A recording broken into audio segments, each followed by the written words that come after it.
ज्ञानशक्त्यवताराय नमो भगवतो हरेः शङ्कराश्लेषविलसदानन्दामृतनिर्भरां विश्वोत्तंसितपादाब्जां ब्रह्मविद्यां विभावये वेदान्तनिगुरुम्बेण तात्पर्येण प्रकाशितः स्वात्मानन्दैकरस्येन कल्याणाय शिवोऽस्तु नः नारायणं पद्मभुवं वसिष्ठं शक्तिं च तत्पुत्रपराशरं च व्यासं शुकं गौडपदं महान्तं गोविन्दयोगीन्द्रमथास्य शिष्यं श्रीशङ्कराचार्यमथास्य पद्मपादं च हस्तामलकं शिष्यं तं त्रोटकं वार्तिककालमन्यास्मद्गुरून् सन्ततमानतोऽस्मि सदा शिवसमारम्भां भगवत्पादमध्यमाम् अस्मदाचार्यपर्यन्तां वन्दे गुरुपरम्पराम् ॐ नमो ब्रह्मदिभ्यो ब्रह्मविद्यासम्प्रदायकर्तृभ्यो वंशऋभ्यः परमगुरुभ्यो नमो गुरुभ्यः सर्वोप्लवरहितप्रज्ञानघनप्रत्यगर्थो ब्रह्मैवास्मै आधीः को भगवः सहनावतु सहनौ भुनक्तु सह वीर्यं करवावहै तेजस्विनावधीतमस्तु मा विद्विषावहै ॐ शान्ति शान्ति शान्तिः.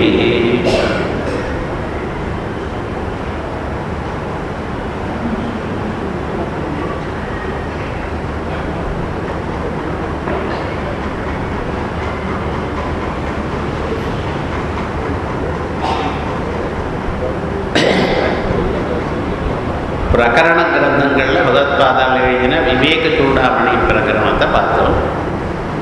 பிறகு ஸ்தோத்திர கிரந்தங்களில் சகல சாஸ்திர சாரமாகவும் தந்திர சாஸ்திர சாரமாகவும் இருக்கக்கூடியதான சௌந்தர்ய லஹரி பற்றி நேற்று பார்த்தோம். இன்னைக்கு விசேஷமாக பகவத்பாதா பக்தி சாஸ்திரம், அந்த பக்தி சாஸ்திரத்தினுடைய ஒரு பராகாஷ்டையை சொல்லிக்கொண்டு பக்தியினுடைய பல வேற்றுமைகள், பக்தி என்னமாக இந்த ஞானத்துக்கு வழியை கொடுக்கிறது, பக்தியினுடைய உன்னமான ஒரு ஸ்வரூபம் என்ன, இவர்கள்லாம் சாஸ்திரிய முறையில் சொல்லக்கூடியதான வழியாக ஒரு பிரகரணம் வச்சிருக்கார். அது சிவானந்த லஹரின்னு பேர். இதுலேயும் சௌந்தர்ய லஹரி மாதிரி 100 ஸ்லோகங்கள் தான். ஆனால் அந்த 100 ஸ்லோகங்களும் ஒவ்வொரு ஸ்லோகமும் தனித்தனியாக ஒரு சாஸ்திரமாக அமைஞ்சிருக்கு. எப்படி சௌந்தர்ய லஹரி எல்லாம் பிரயோகத்துக்கு உபயோகப்படுகிறதோ, ஒவ்வொரு ஸ்லோகமும் ஒரு பிரயோகம், ஒவ்வொரு ஸ்லோகமும் நம்ம அனுஷ்டானம் பண்ணி அதை ஜபம் பண்ணிகிட்டே இருந்தமையானால் ஒவ்வொரு குறை தீருகிறது. அப்படி சௌந்தர்ய லஹரியுடைய ஒரு வழியை பார்த்தோம். அதே மாதிரி இந்த பக்தின்னா பக்தியினுடைய வடிவங்கள் என்ன, பக்தி ஸ்வரூபம் என்ன, இவைகள்லாம் நமக்கு எடுத்து கொடுத்து இதிகாச புராணங்களில் இருக்கக்கூடியதான அத்தனை தத்துவங்களும் நமக்கு சுலபமாக எடுத்து கொடுத்துட்டார் இந்த கிரந்தத்தில். ஸோ இதில் என்னென்னா வெறும்னா ஏதோ அப்படி கதை சொல்கிறாருன்னு மட்டும் இல்லை, அனுபவத்துக்கும் வரணும். அந்த பக்தியாவது எத்தனை விதமாக இருக்கணும்னு தெரியணும், பக்தியை நாம் எப்படி ஃபாலோ பண்ணுறதுன்னு தெரியணும். இவைகளெல்லாம் சாதாரண மனிதர்லேருந்து ஆரம்பித்து சாஸ்திரத்தில் வசதியான ஒரு நிலை அடைஞ்சவர்களுக்கும் இதில் ஒரு பிரயோகம் இருக்கா போல பண்ணி கொடுத்துருக்க. அப்படி அற்புதமான ஒரு பிரகரணம் சிவானந்த லஹரி பிரகரணம்.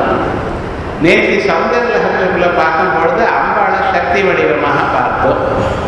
சக்தின்னா என்ன பார்த்தோம், எங்கும் இருக்கக்கூடியதான ஒரு திறமை, கண்ணில் பார்க்கும் திறமை, காதில் கேட்கும் திறமை, காலில் நடக்கும் திறமை, நம்ம புத்தியில் புரிஞ்சுக்கிற திறமை, இந்த திறமைகள்லாம் சேர்ந்து ஆத்மஸ்வரூபமாக இருக்கு.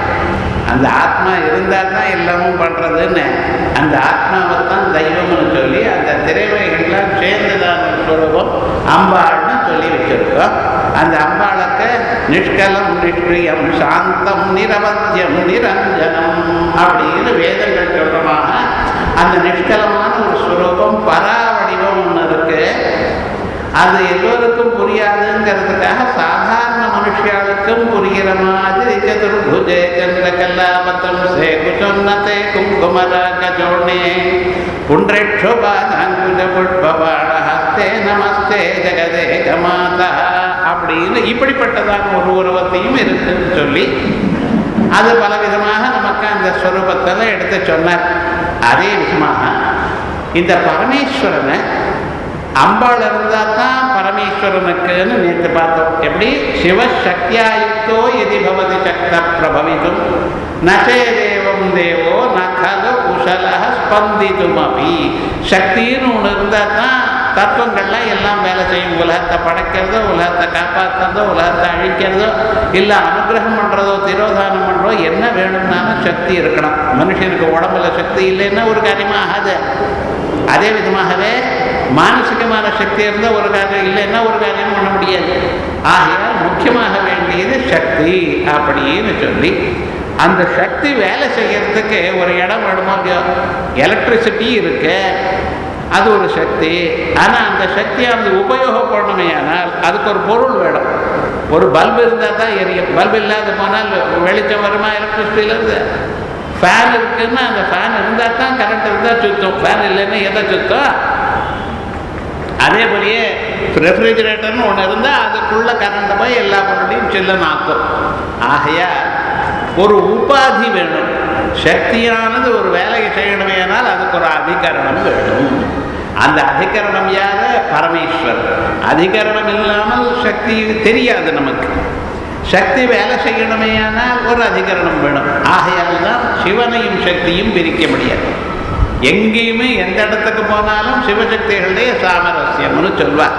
அது பிரிக்க முடியாது. வாகர்த்தா இவ சம்பிருக்த வாகர்த்த பிரதிபத்தையே ஜெகதப்பிதரோ வந்தே பார்வதி பரமேஸ்வரோ அப்படின்னு ஒரு சொல்லுக்கும் பொருளுக்கும் பொருள் இல்லாத சொல் இருக்கா? இல்லை சொல் இல்லாத பொருள் இருக்குமா?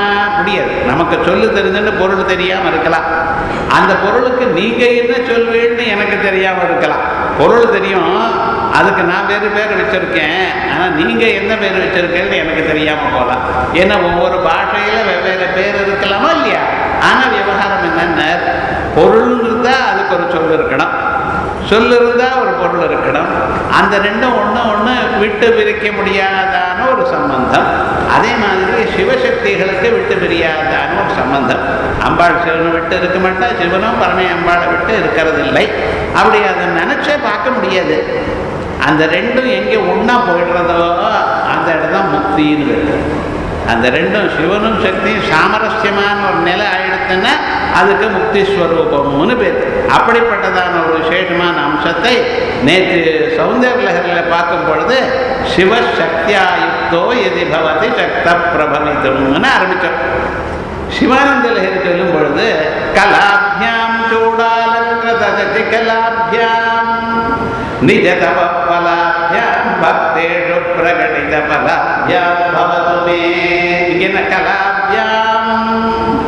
எல்லா கலைகளுக்கும் அதிபதிகளாக இருக்கக்கூடியதான பார்வதி பரமேஸ்வரால ஸ்தோத்திரம் பண்றேன். சுவாமின்னு நீங்க என்ன பண்றேன்? பரமேஸ்வரனை ஸ்தோத்திரம் பண்ணணும் தானே ஆரம்பிச்சொரு கேள்வி. பரமேஸ்வரன் அம்பாள் இல்லாமல் சொல்ல முடியாது. கலாபியாம் ஈசான சர்வ வித்யானாம் ஈசான சர்வ ஈஸ்வர சர்வபூதானாம் பிரம்மாதிபதி பிரம்மணோதிபதி பிரம்மா அப்ரஸ்து சதா சிவோம் அப்படின்னு ஆரம்பிச்சு எல்லா படிப்பைகளும் எல்லா அறிவுக்கும் அதிபதியாக இருக்கிறவர் பரமேஸ்வரர். ஞானமிச்சேன் மகேஸ்வரர், ஞானம் மகேஸ்வராதிச்சே மோட்சமிச்சே ஜனார்தனாத். ஒரு மனுஷனுக்கு ஐஸ்வர்யமான அக்னியை பூஜை பண்ணணும். உங்க ஆத்துல சாதாரணமாக ஒரு வெள்ளிக்கிழமை என்னைக்காவது ஒரு கணபதி ஹோமம், ஸ்ரீசுக்த ஹோமம் இவைகள்லாம் பண்ணிட்டு இருக்கணும். அப்படி பண்ணிட்டே இருந்தேன்னா அக்னி ஆராதனை அமிதமான ஒரு ஐஸ்வர்யத்தை கொடுக்கும் மனுஷனுக்கு.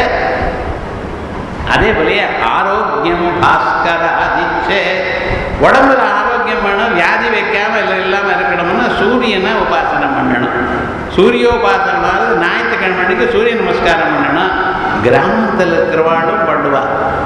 அவளுக்கெல்லாம் இதெல்லாம் ஒன்றும் தெரியாது. இருந்தாலும் காலமான இந்த தயிர் விற்கிறவர், பால் விற்கிறவர் கூட சூரியனுக்கு பார்த்து ஒரு நமஸ்காரம் பண்ணுவோம், பிரத்யட்ச தெய்வம். இப்போ நம்ம மறந்து போயிட்டோம். மாத்தியானிகத்தில் ஒவ்வொன்றும் சித்திரம் தேவா நாமத காதரி ஏகம் சட்டம் நிற்றஸ்ய வருணஸ்யாக்ரே அப்படின்னு மாத்தியானிக சந்தியாவந்தனத்தில் சூரிய மந்திரத்தை சொல்லியிருக்க. ஏன்? நீங்கள் சௌக்கியமாக இருக்கணும், உங்கள் வீட்டில் இருக்கிறவா எல்லோருக்கும் உடம்பு சௌக்கியமாக இருக்கணும். ஏன்னா நம்ம வாழ்க்கையில் எல்லாம் அனுபவிக்கணும்னா என்ன வேணும் தெரியுமோ? நான் முதல்ல இந்த சரீரம் சௌக்கியமாக இருக்கலாம். இதுலேயே ப்ராப்ளம் இருந்ததுன்னா எத்தனை ஐஸ்வர்யங்கள் இருந்தாலும் சரி, எத்தனை சௌக்கியங்கள் இருந்தாலும் நம்ம அனுபவிக்க முடியாது. ஸோ மனுஷனுக்கு என்ன வேணும்? முதல்ல சரீர ஆரோக்கியம் வேணும். அது சூரியனுடைய அபிப்பிராயம். அதுக்கு பிறகு ஞானம் மகேஸ்வராதிச்சே, ஞானம் வேணும்னா பரமேஸ்வரனை ஆராதனை பண்ணணும். ஞானம் என்ன ஞானம்னு லோகத்தில் இதை பார்க்குறேன் அதை பார்க்குறேன், இதுக்கெல்லாம் ஞானம்னே கிடையாது. முண்டகோபனிஷத்துன்னு ஒரு உபனிஷத்து. அது என்ன சொல்லி தெரியுமா? நான் அறிவுன்னா ரெண்டு விதம் சொன்னேன். द्वे विद्ये वेदितव्ये इतिहस्म यत् ब्रह्म विदो वदन्ति. ரெண்டு வித்தியை அறிஞ்சுக்கணும்பா அப்படிங்கிறது. என்ன அதுன்னு தத்ராபரா பராஜைவா பராஜா. பராவித்யான்னு ஒன்றா, அபராவித்யான்னு ஒன்றா. அபராவித்யான்னு என்னென்ன நீங்கள் இங்கிலீஷ் வார்த்தைகள் பார்த்தீங்களா? சயின்ஸு, சோஷியல் ஸ்டடீஸு, எக்கனாமிக்ஸு, இப்போல்லாம் புதுசாக பயோடைவர்சிட்டி ஏதோ ஒன்று சொல்கிறான் பாட்டுக்கு. பழைய நாள் எல்லாம் சேர்த்து தான் வாசித்தோம். இப்போ என்னடாச்சுன்னு அதெல்லாம் பிரித்து விட்டாங்க விவகாரம் முழுக்க. முன்னால் டாக்டர்னா அவருக்கு எல்லாமும் தெரிஞ்சிருந்தது.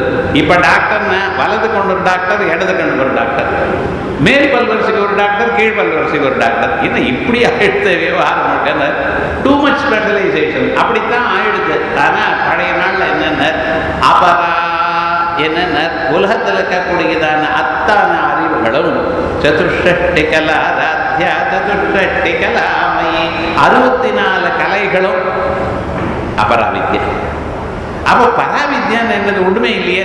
அத பராயா ததக்ஷரமதிகம்யதே தத்ரேஸ்யமக்ராக்கியமகோத்திரமவர்ணமச்சுட்டோத்திரம் ததபாடிபாதம் நித்யம் விபும் சர்வகதம் சுசூக்ஷ்மம் யத்பூதயோனிம் பரிபஸ்யந்தி தீரா அப்படின்னு. பராவித்யான்னா எதனால் உங்களுக்கு மோட்சம் கிடைக்குமோ அது. அந்த மோட்சம் யார் கொடுக்குறா தெரியுமா? நான் அதுக்கு வேண்டியதான அறிவை அம்பாள் கொடுக்குறேன். அதனால தான் அம்பாளுக்கு சிவஞான பிரதாயினி, சிவனுடைய ஞானத்தை கொடுக்குறாள் அம்பாள். ஆகையால் அம்பாளை வழிபட்டவாளுக்கு சிவஞானம் வரும். அந்த சிவனே ஞானமூர்த்தியாக இருந்துருக்க. அப்படிப்பட்டதான் அந்த பரமேஸ்வரனுடைய ஒரு ஸ்வரூபம் இங்கே சொல்லப்பட்டிருக்க. ஆகையால் தான் முதல்ல ஆரம்பிக்கிறது கலாபியாம் அப்படின்னு ஆரம்பிச்சிருக்க. இப்போ என்ன முன்னால சொன்னேன் பார்த்தல 64 கலைகள், அத்தனை கலைகளும் அதுக்கு ஞானமூர்த்தியா இருந்திருந்த ஞானத்தை கொடுக்கிறவர் பரமேஸ்வரன். அந்த பரமேஸ்வரன் அம்பாளோடு சேர்ந்து. அதனால தான் கலாபியாம் சூடாலங்கிருத சசி கலாபியாம். அது மட்டும் இல்லை, சந்திர பிறையில தலையில் வச்சுட்டு இருக்கலாம் 2 பேரும். என்ன சுவாமின்னு, இந்த உலகத்தில் நான் இவ்வளவு தப்பு பண்ணிவிட்டேனே, என்னை யாராவது காப்பாற்றுவாளா, பகவான் என்னை எடுத்து ஏற்றுக்கொள்வாரா அப்படிங்கிற கவலை வேண்டாமா? அந்த சந்திர பிறையை தலையில் வச்சுட்டு காப்பாற்றிட்டு இருக்கார், காட்டிட்டு இருக்கார் பரமேஸ்வரன். அவருடைய லீலைகள் பல லீலைகள், ஒரு 108 லீலைகள் தனித்தனியாக சொல்லியிருக்கு சிவபுராணத்தில். அதை திருவிளையாடல் புராணம்னு வச்சுட்டு அதை வேற நம்ம தமிழில் சொல்லிட்டு இருக்க. இத்தனை புராணங்களும் அத்தனையும் வேதத்தில் இருக்கக்கூடியதான லீலைகள். இந்த லீலைகளை சொல்லும் பொழுது பரமேஸ்வரன் என்ன பண்ணியிருக்கானா, சந்திரனை சந்திர பிறையை தலையில் வச்சுருக்கார். எதற்காக? தகாத தப்பு பண்ணினாலும் அந்த தப்பை மன்னிக்க நான் தயாரா இருக்கேன். என்ன பகவான் ஆட்கொள்வாரா அப்படிங்கிற கவலை யாருக்கும் வேண்டியதில்லை. என்ன அபிச்சே சுதுராச்சார பஜதே மாமனன்யபா சாதுரேவ சமந்தவ்ய சம்யக் வியவசிதோ ஹி சஹா பகவான் கீதையில் சொல்றார், எவ்வளவு தகாத தப்பு நீ பண்ணின போதிலும் நான் உனக்கு சேர்ந்தவன் பகவானை நினைச்சா போறோம். பகவான் என்ன பண்றாரு தெரியுமா? நான் பழைய கணக்கெல்லாம் க்ளோஸ் பண்ணிடுறேன். இந்த அக்கௌண்ட்ஸ் க்ளோசிங் மார்ச் 31 ஏப்ரல் 1 புதுசாக பண்ணுவா பார்த்தீங்கள, அதே மாதிரி பகவான் என்ன பண்ணுறாரா, என்னைக்கு நீங்கள் நான் உனக்கு சேர்ந்தவன்னு நினைக்கிறீடோ அடுத்த க்ஷணம் அக்கௌண்ட் க்ளோஸ் பண்ணிட்டேன்பா. இனிமேல் என்னென்ன நாளையிலேருந்து புது கணக்கு, இனிமேல் நீங்கள் எப்படி சௌக்கியமாக இருக்கலோ அப்படி அவ்வளோதான். பழைய இதெல்லாம் அந்த தப்பு பண்ணினேனே இது தப்பு பண்ணினேன்னு நம்ம பண்ணின தப்பெல்லாம் கணக்கில் எடுத்துட்டா நமக்கு யாருக்காவது க்ஷேமம் உண்டாகுமா? பகவான் சொன்னபடி எந்த காரியம் பண்ணியிருக்கோம்? எத்தனை நாள் சந்தியாவந்தனத்தை விட்டுருக்கு? பொய் சொல்லாதேன்னு சத்தியம் வதா தர்மம் ஜரா, எத்தனை நாள் பொய் பொய் சொல்லியிருக்கோம்? யாராவது முடியாது. விவகாரம் முழுக்க என்ன சாதாரண மனிதனுக்கு இருக்கக்கூடியதான வாழ்க்கை விஷயத்தில் அவன் எப்படி சொல்லணுமோ அப்படி 10% இருக்கிறதுங்கிறது நடக்காத காரியம். இருந்தாலும் புடிஞ்ச மட்டும் ஏதோ பண்ணிருக்கான், பகவானத்தில் பக்தியே பண்ணிட்டே இருக்கான்.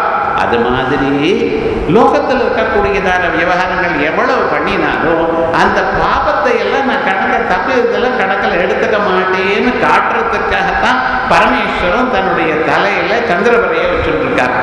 சந்திரன் என்ன பண்ணின 27 பெண்களை கல்யாணம் பண்ணிட்டார் ஒரே தினம் அட் அ டைம். அவர் அப்பா சொன்னார், அந்த பெண்கள் அப்பா, இந்த பாரப்பா நீங்கள் இத்தனை பெண்ணையும் கல்யாணம் பண்ணி கொடுக்குறேன், ஆனால் எல்லோரையும் சமமாக பார்த்துக்கணும்.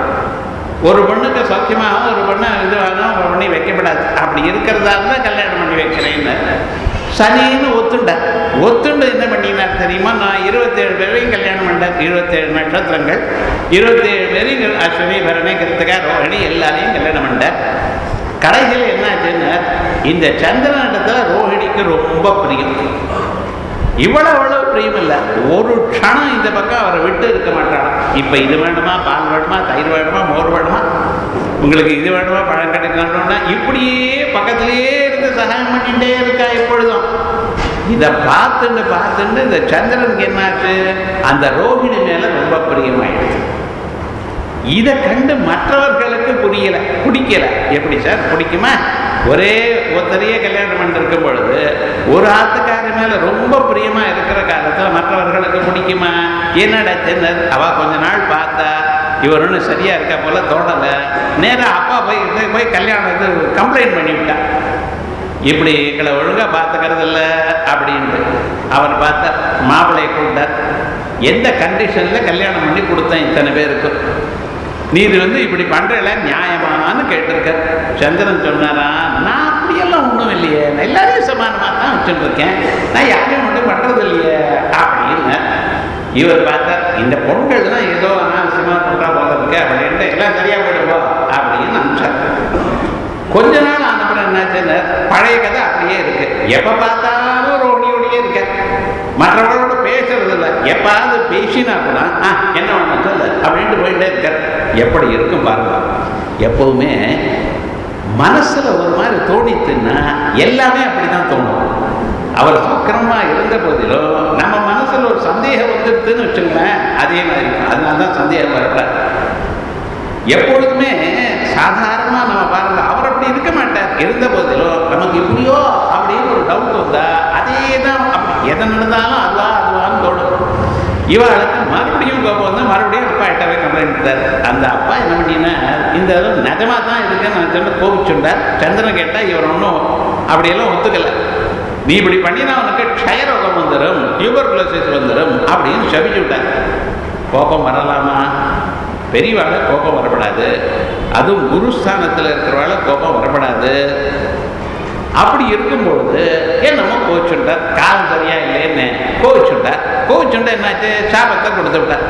இந்த சாபத்தை கொடுத்ததுமே என்னாச்சுன்னா நிஜமாக வேலை செய்ய ஆரம்பிச்சுடுச்சு. கொஞ்சம் கொஞ்சமாக நாளடைவில் சந்திரனுடைய சரீரம் எல்லாம் கொஞ்சம் கொஞ்சமாக குறைய ஆரம்பிச்சுடுச்சு. அதான் க்ஷயான்னு பேர். அந்த ரோகத்துக்கு என்ன பேர்? டியூபர்குலோசிஸுக்கு க்ஷயான்னு பேர். க்ஷயான்னா என்ன அர்த்தம்? நாளடைவில் குறைஞ்சுட்டு இருக்கிறது. இந்த சந்திரன் கொஞ்சம் கொஞ்சமாக குறைய ஆரம்பிச்சிட்டார். பார்த்தார், பாதி ஆயிட்டார், கால்வாசி ஆயிட்டார். இனிமேல் நம்ம சீரியஸாக எஃபர்ட் எடுத்துக்கலன்னா இல்லாமல் போயிடுவோம் போல இருக்கு அப்படின்னு நினச்சிட்டு ஓடினார். யார்கிட்ட தேடுறதுன்னு வரல, நேராக போனார். பரமேஸ்வரன் காலில் விழுந்தார். இப்படி ஆயிடுது, நான் இப்படி பண்ணிட்டேன்னு சொல்கிறா, என் மேலே சாபத்தை கொடுத்து விட்டா, பிராமண சாபம் அது வீணு போகாது, இப்படி இந்த அளவுக்கு குறைஞ்சி போயிடுது, நான் என்ன பண்ணுவேன், நீங்கள் தான் ஆரம்பிக்கணும், நீங்கள் என்ன காப்பாற்றணும் அப்படிங்கிறது பரமேஸ்வரன் ஒன்றும் சொல்லலை. நான் அது பண்ணுறேன் இது பண்ணுறேன் ஒன்றும் சொல்லலை. அதை எடுத்து தலையில் விழுந்துட்டேன். இனிமேல் ஒன்றும் ஆகாது போட்டேன். இந்த விரைக்கு ஒன்றும் ஆகாது. ஆனால் என்னென்ன மறுபடியும் நீ வளர்த்து விடுவாய் அப்படின்னு அம்பாளுடைய அனுகிரகம், அம்பாள் அனுகிரகம் பண்ணினேன். அப்படி அவர் என்ன ஆச்சுன்னா, நமக்கு தெரியறது இல்லையே தவிர வசுதா எப்பொழுதும் சந்திரன் பூர்ண சந்திரன் தான். ஆனால் ஒவ்வொரு நாளும் குறைகிற மாதிரி காணப்படுறது. முதல்ல குறைஞ்சிடுது, அதுக்கப்புறம் அம்பாளுடைய அமிர்த சேகத்தினால இப்படி ஆயிடுதுன்னு சொல்லி அந்த பரமேஸ்வருடைய தலையில் இருக்கக்கூடியதான பிறை மட்டும் எப்பொழுதும் சாஸ்திரமாக ஒரே மாதிரி இருக்குமா. இது எதுக்காக சொன்னால், எப்படிப்பட்டதான தப்பு மனிதன் பண்ணினாலும் அதை உணர்ந்தானேயானால் அவனை மறுபடியும் அவனை பனிஷ் பண்ண மாட்டேன் அப்படின்னு காமிக்கிறது. சூடாலங்கிருத கலாபியாம் கலாபியாம் சூடாலங்கிருத கலாபியாம் நிஜ தபலாபியாம். பார்வதி பரமேஸ்வரர் அவ எப்படி கல்யாணம் பண்ணிட்டா அப்படின்னு பார்த்தா, பரமேஸ்வரன் தான் எனக்கு ஆத்துக்காரியா ஆத்துக்காரா வரணும்னு தபசு பண்ணி அடைஞ்சாலாம் அம்பாள். அவ்வளோ சுலபமாக கிடைக்க மாட்டேன்னு பரமேஸ்வரன். உங்களுக்கு பார்த்தா சாதாரணமாக இருக்கார், ஆசுதோஷி ஆசுகோப்பி சொல்றேனே தவிர ரொம்ப அவர் அடையிறதுக்காக அம்பாள் சதீதேவியாக பிறந்தவள் மறுபடியும் பரமேஸ்வரனுக்கு இது ஹிமாலயத்துக்கு பெண்ணா பிறந்து இந்த பிறவியில் மறுபடியும் அவரையே கல்யாணம் பண்ணிக்கிடும். அந்த பரமேஸ்வரன் தான் பரம மங்களமூர்த்தி. பார்க்கறதுக்கு ஒரு மாதிரி இருக்கார். மயானத்தில் சுற்றி கொண்டும் உடம்புல ஒரு திக்வஸ்திரமாக இருந்து கொண்டும் உடம்பெல்லாம் பாம்போடு இருந்து கொண்டும் அவர் விபூதியை பூசிடணும். அப்படி இருந்த போதெல்லாம் அவரை நினச்ச மாத்திரத்தினால மனுஷாளுக்கு எல்லோருக்கும் மங்களம் உண்டாகுமா. அதனால தான் சிவஸ்வரூபம். தன்மே மன சிவசங்கல்பமஸ்து. தினந்தோறும் நம்ம பிரார்த்தனை பண்ணுறோம் பார்த்தீங்களா. தன்மே மனஹா, என்னுடைய மனசானது நல்ல சங்கல்பத்தோடையே இருக்கட்டும். மனசுல சங்கல்பங்கள் நன்னா இருந்ததையானால் செயல்கள்லாம் என்ன வரும். எண்ணங்கள் நன்னா இருக்குமையானால் நம்ம செயல்கள் நன்னா இருக்கும். செயல்கள் நன்னா இருக்குமையானால் மனுஷனுக்கு புண்ணியம் வரும். புண்ணியம் வருமையானால் அவனுக்கு அந்த லௌகிக சுகங்களும் வரும், மோட்ச சுகமும் வரும். ஆகையால் எல்லாத்துக்கும் காரணம் அந்த எண்ணங்கள் சுகமாக இருக்கணும், சிவசங்கல்பமாக இருக்கணும்னு சிவசங்கல்பங்கள்லாம் சொல்லிட்டு இருக்கோம். அப்படி அந்த பரமேஸ்வரன் தான் எனக்கு பர்த்தாவா வேணும் அப்படின்னு நினைச்சுட்டு பார்வதி தபஸ் பண்ணினாலாம். தபஸ் பண்ணிட்டே இருக்கா. பரமேஸ்வரன் பார்த்தார், முன்னால சதீதேவியா இருந்து தனக்கு இவ்வளவு சகாயம் பண்ணி அவளை விட்டு ஒரு செகண்ட் இருக்க முடியாத அந்த பரமேஸ்வரன் சதீதேவி தட்ச யஜ்ஞத்தில் சரீரத்தை எரிச்சுட்டதுமே அன்னைக்கு போய் தபஸில் உட்கார்ந்தார். சார் இனிமேல கல்யாணம் பண்ணுறத பார்வதியை தான் அதே அம்மா மறுபடியும் பிறந்த அப்படித்தான் கல்யாணம் பண்ணியதார், இல்லைன்னா கிடையாது விவகாரம். இந்த அம்மா இங்கே தபஸ் பண்ணுறா, அவர் அங்கே தபஸ் பண்ணுறார், விவகாரம் ஒருத்தருக்கு தெரியல. இப்படி நடந்துட்டே இருக்குன்னு லோகத்தில் என்ன ஆச்சுன்னா, சூரபத்மன் பிறந்தான். அவன் என்ன பண்ணான், உலகத்தில் இருக்கக்கூடியதான எல்லோரையும் துன்புறுத்த ஆரம்பிச்சுட்டான். ராஜாக்கள் என்ன மனுஷால் என்ன எல்லாரையும் துன்புறுத்த ஆரம்பிச்சுட்டான். மூலமும் எனக்குத்தான் அப்படிங்கிற அளவுக்கு பலசாலியாக போயிட்டான். எத்தனை அண்டங்கள் சிருஷ்டிக்கப்பட்டதோ அத்தனை அண்டங்களும் சஹசிராண்ட போக்தா ததா சூரநாமா 1000 அண்டங்களையும் ஜெயிச்சு விட்டான்னு. அவன் வச்சது சட்டமா போயிடுத. என்ன பண்றதுன்னு தேவதைகளுக்கெல்லாம் ஒன்றும் பண்ண முடியல.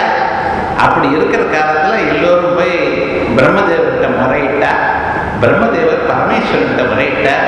பரமேஸ்வரன் தபஸ் பண்ணிட்டே இருக்கார். விவகாரம் நடந்தார். அப்புறம் மகாவிஷ்ணுகிட்ட போனார்.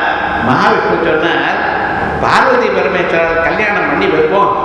கல்யாணம் பண்ணி வச்ச பிறகு அப்ப என்ன ஆகுனார், அவளுக்கு சுப்பிரமணிய சுவாமி பிறப்பார். தேவசேனாபதி, தேவதைகளுக்கு சேனாபதியா இருப்பார். தேவசேனாங்கிற அம்மாவுக்கு ஆத்துக்காரா இருப்பார். அப்படி தேவசேனாபதியா அவர் பிறப்பார். அவர் இந்த தேவதைகளுடைய சைன்யத்தை கட்டி காத்தாரைன்னா அரக்கர்களை கொண்டு விட்டு இவனை சூரபத்மனை கொண்டு விட்டு க்ஷேமமா நீங்க இருக்கலாம். ஆகையால் சீக்கிரமா பார்வதி பரமேஸ்வரனுடைய விவாகத்தை தயார் பண்ணி வைங்கோ அப்படின்னு அதுக்கு வேண்டிய ஹெல்ப் பண்ணுங்கன்னு அனுப்பிச்சு விட்டார். ரொம்ப நல்லா தான் நடக்கிறது. யார் சொல்றதுன்னு பூனைக்கு மேடைக்கு கழுத்துல யார் கயிறு கேட்டுறது விவகாரம் என்னடான்னு இவர் பார்த்தா எப்ப பார்த்தா கண்ணை கொண்டு உட்கார்ந்துருக்காரு. அம்பாளோ தபஸ் பண்ணிட்டு இருக்கா. சரி, பரமேஸ்வரனுடைய தபஸ் வந்து யாரும் கவனிக்கல.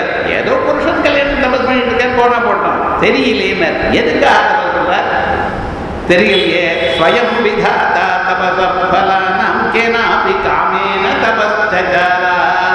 உலகத்தில் இருக்கக்கூடியதான மனிதர்கள் யாரு தபசு பண்ணினாலும் அந்த தபஸுக்கு பலத்தை கொடுக்கிறவர் பரமேஸ்வரன். அப்படி இருக்க தானே தபஸ் பண்ணிட்டு இருக்காங்க, எதுக்காக தெரியலையே. ஆச்சரியப்பட்டு போறாளாம் தேவதைகள். ஸ்வயம் விதாதா தபஸஃபலானா. உலகத்தில் இருக்கிற எல்லோருடைய தபஸுக்கு பலங்களையே தானே கொடுக்கிற பரமேஸ்வரன் தான் எதற்காக தபஸ் பண்றார்? கேனாபி காமேன தபஸ்சஜாரா. இன்னொருத்தர் சொன்னார் கேனாபி காமேனா. கேனான்னா அம்பாள் அர்த்தம். கேனோபனிஷத்துல அம்பாள் திட்டமானாலும் இல்லையோ அந்த அம்பாள் தபஸ் பண்றா சுவாமின்னு இவர் பாட்டுக்கு தபஸ் பண்ணிட்டே இருக்க. ஆனா பார்வதி தபஸ் பண்றது பார்த்தீங்களா? இதை பார்த்ததுமே ஊர்ல இருக்கிறவாள்லாம் சும்மா இருக்க மாட்டார் சார். உங்க அதுல பொண்ணோ பையனோ இருந்தா வந்து அம்மா உங்க இடத்துல பொண்ணு இருக்க, அவளை கல்யாணம் பண்ணி வைக்கலையோ, ஒன்றும் ட்ரை பண்ணலையோ, இல்லை யாரும் கிடைக்கல, உமக்கு என்னென்ன நீங்களா சாப்பாடு போடுறேன், நீங்களா வந்து ட்ரெஸ் வாங்கி தரேன். இன்னும் ஊரில் இருக்கவா வாயை மூட முடியாது. அவள்லாம் ஏதோ நல்ல பொண்ணு நன்னா வளர்ந்துருக்கா, கல்யாண வயசு வந்தாச்சு, ஏன் பண்ணலை இப்படி 4 தரம் கேட்குறாளாம். இந்த ப்ராப்ளம் நமக்கு மட்டும் இல்லைன்னு ஹிமாலயத்துக்கும் வந்துடுது.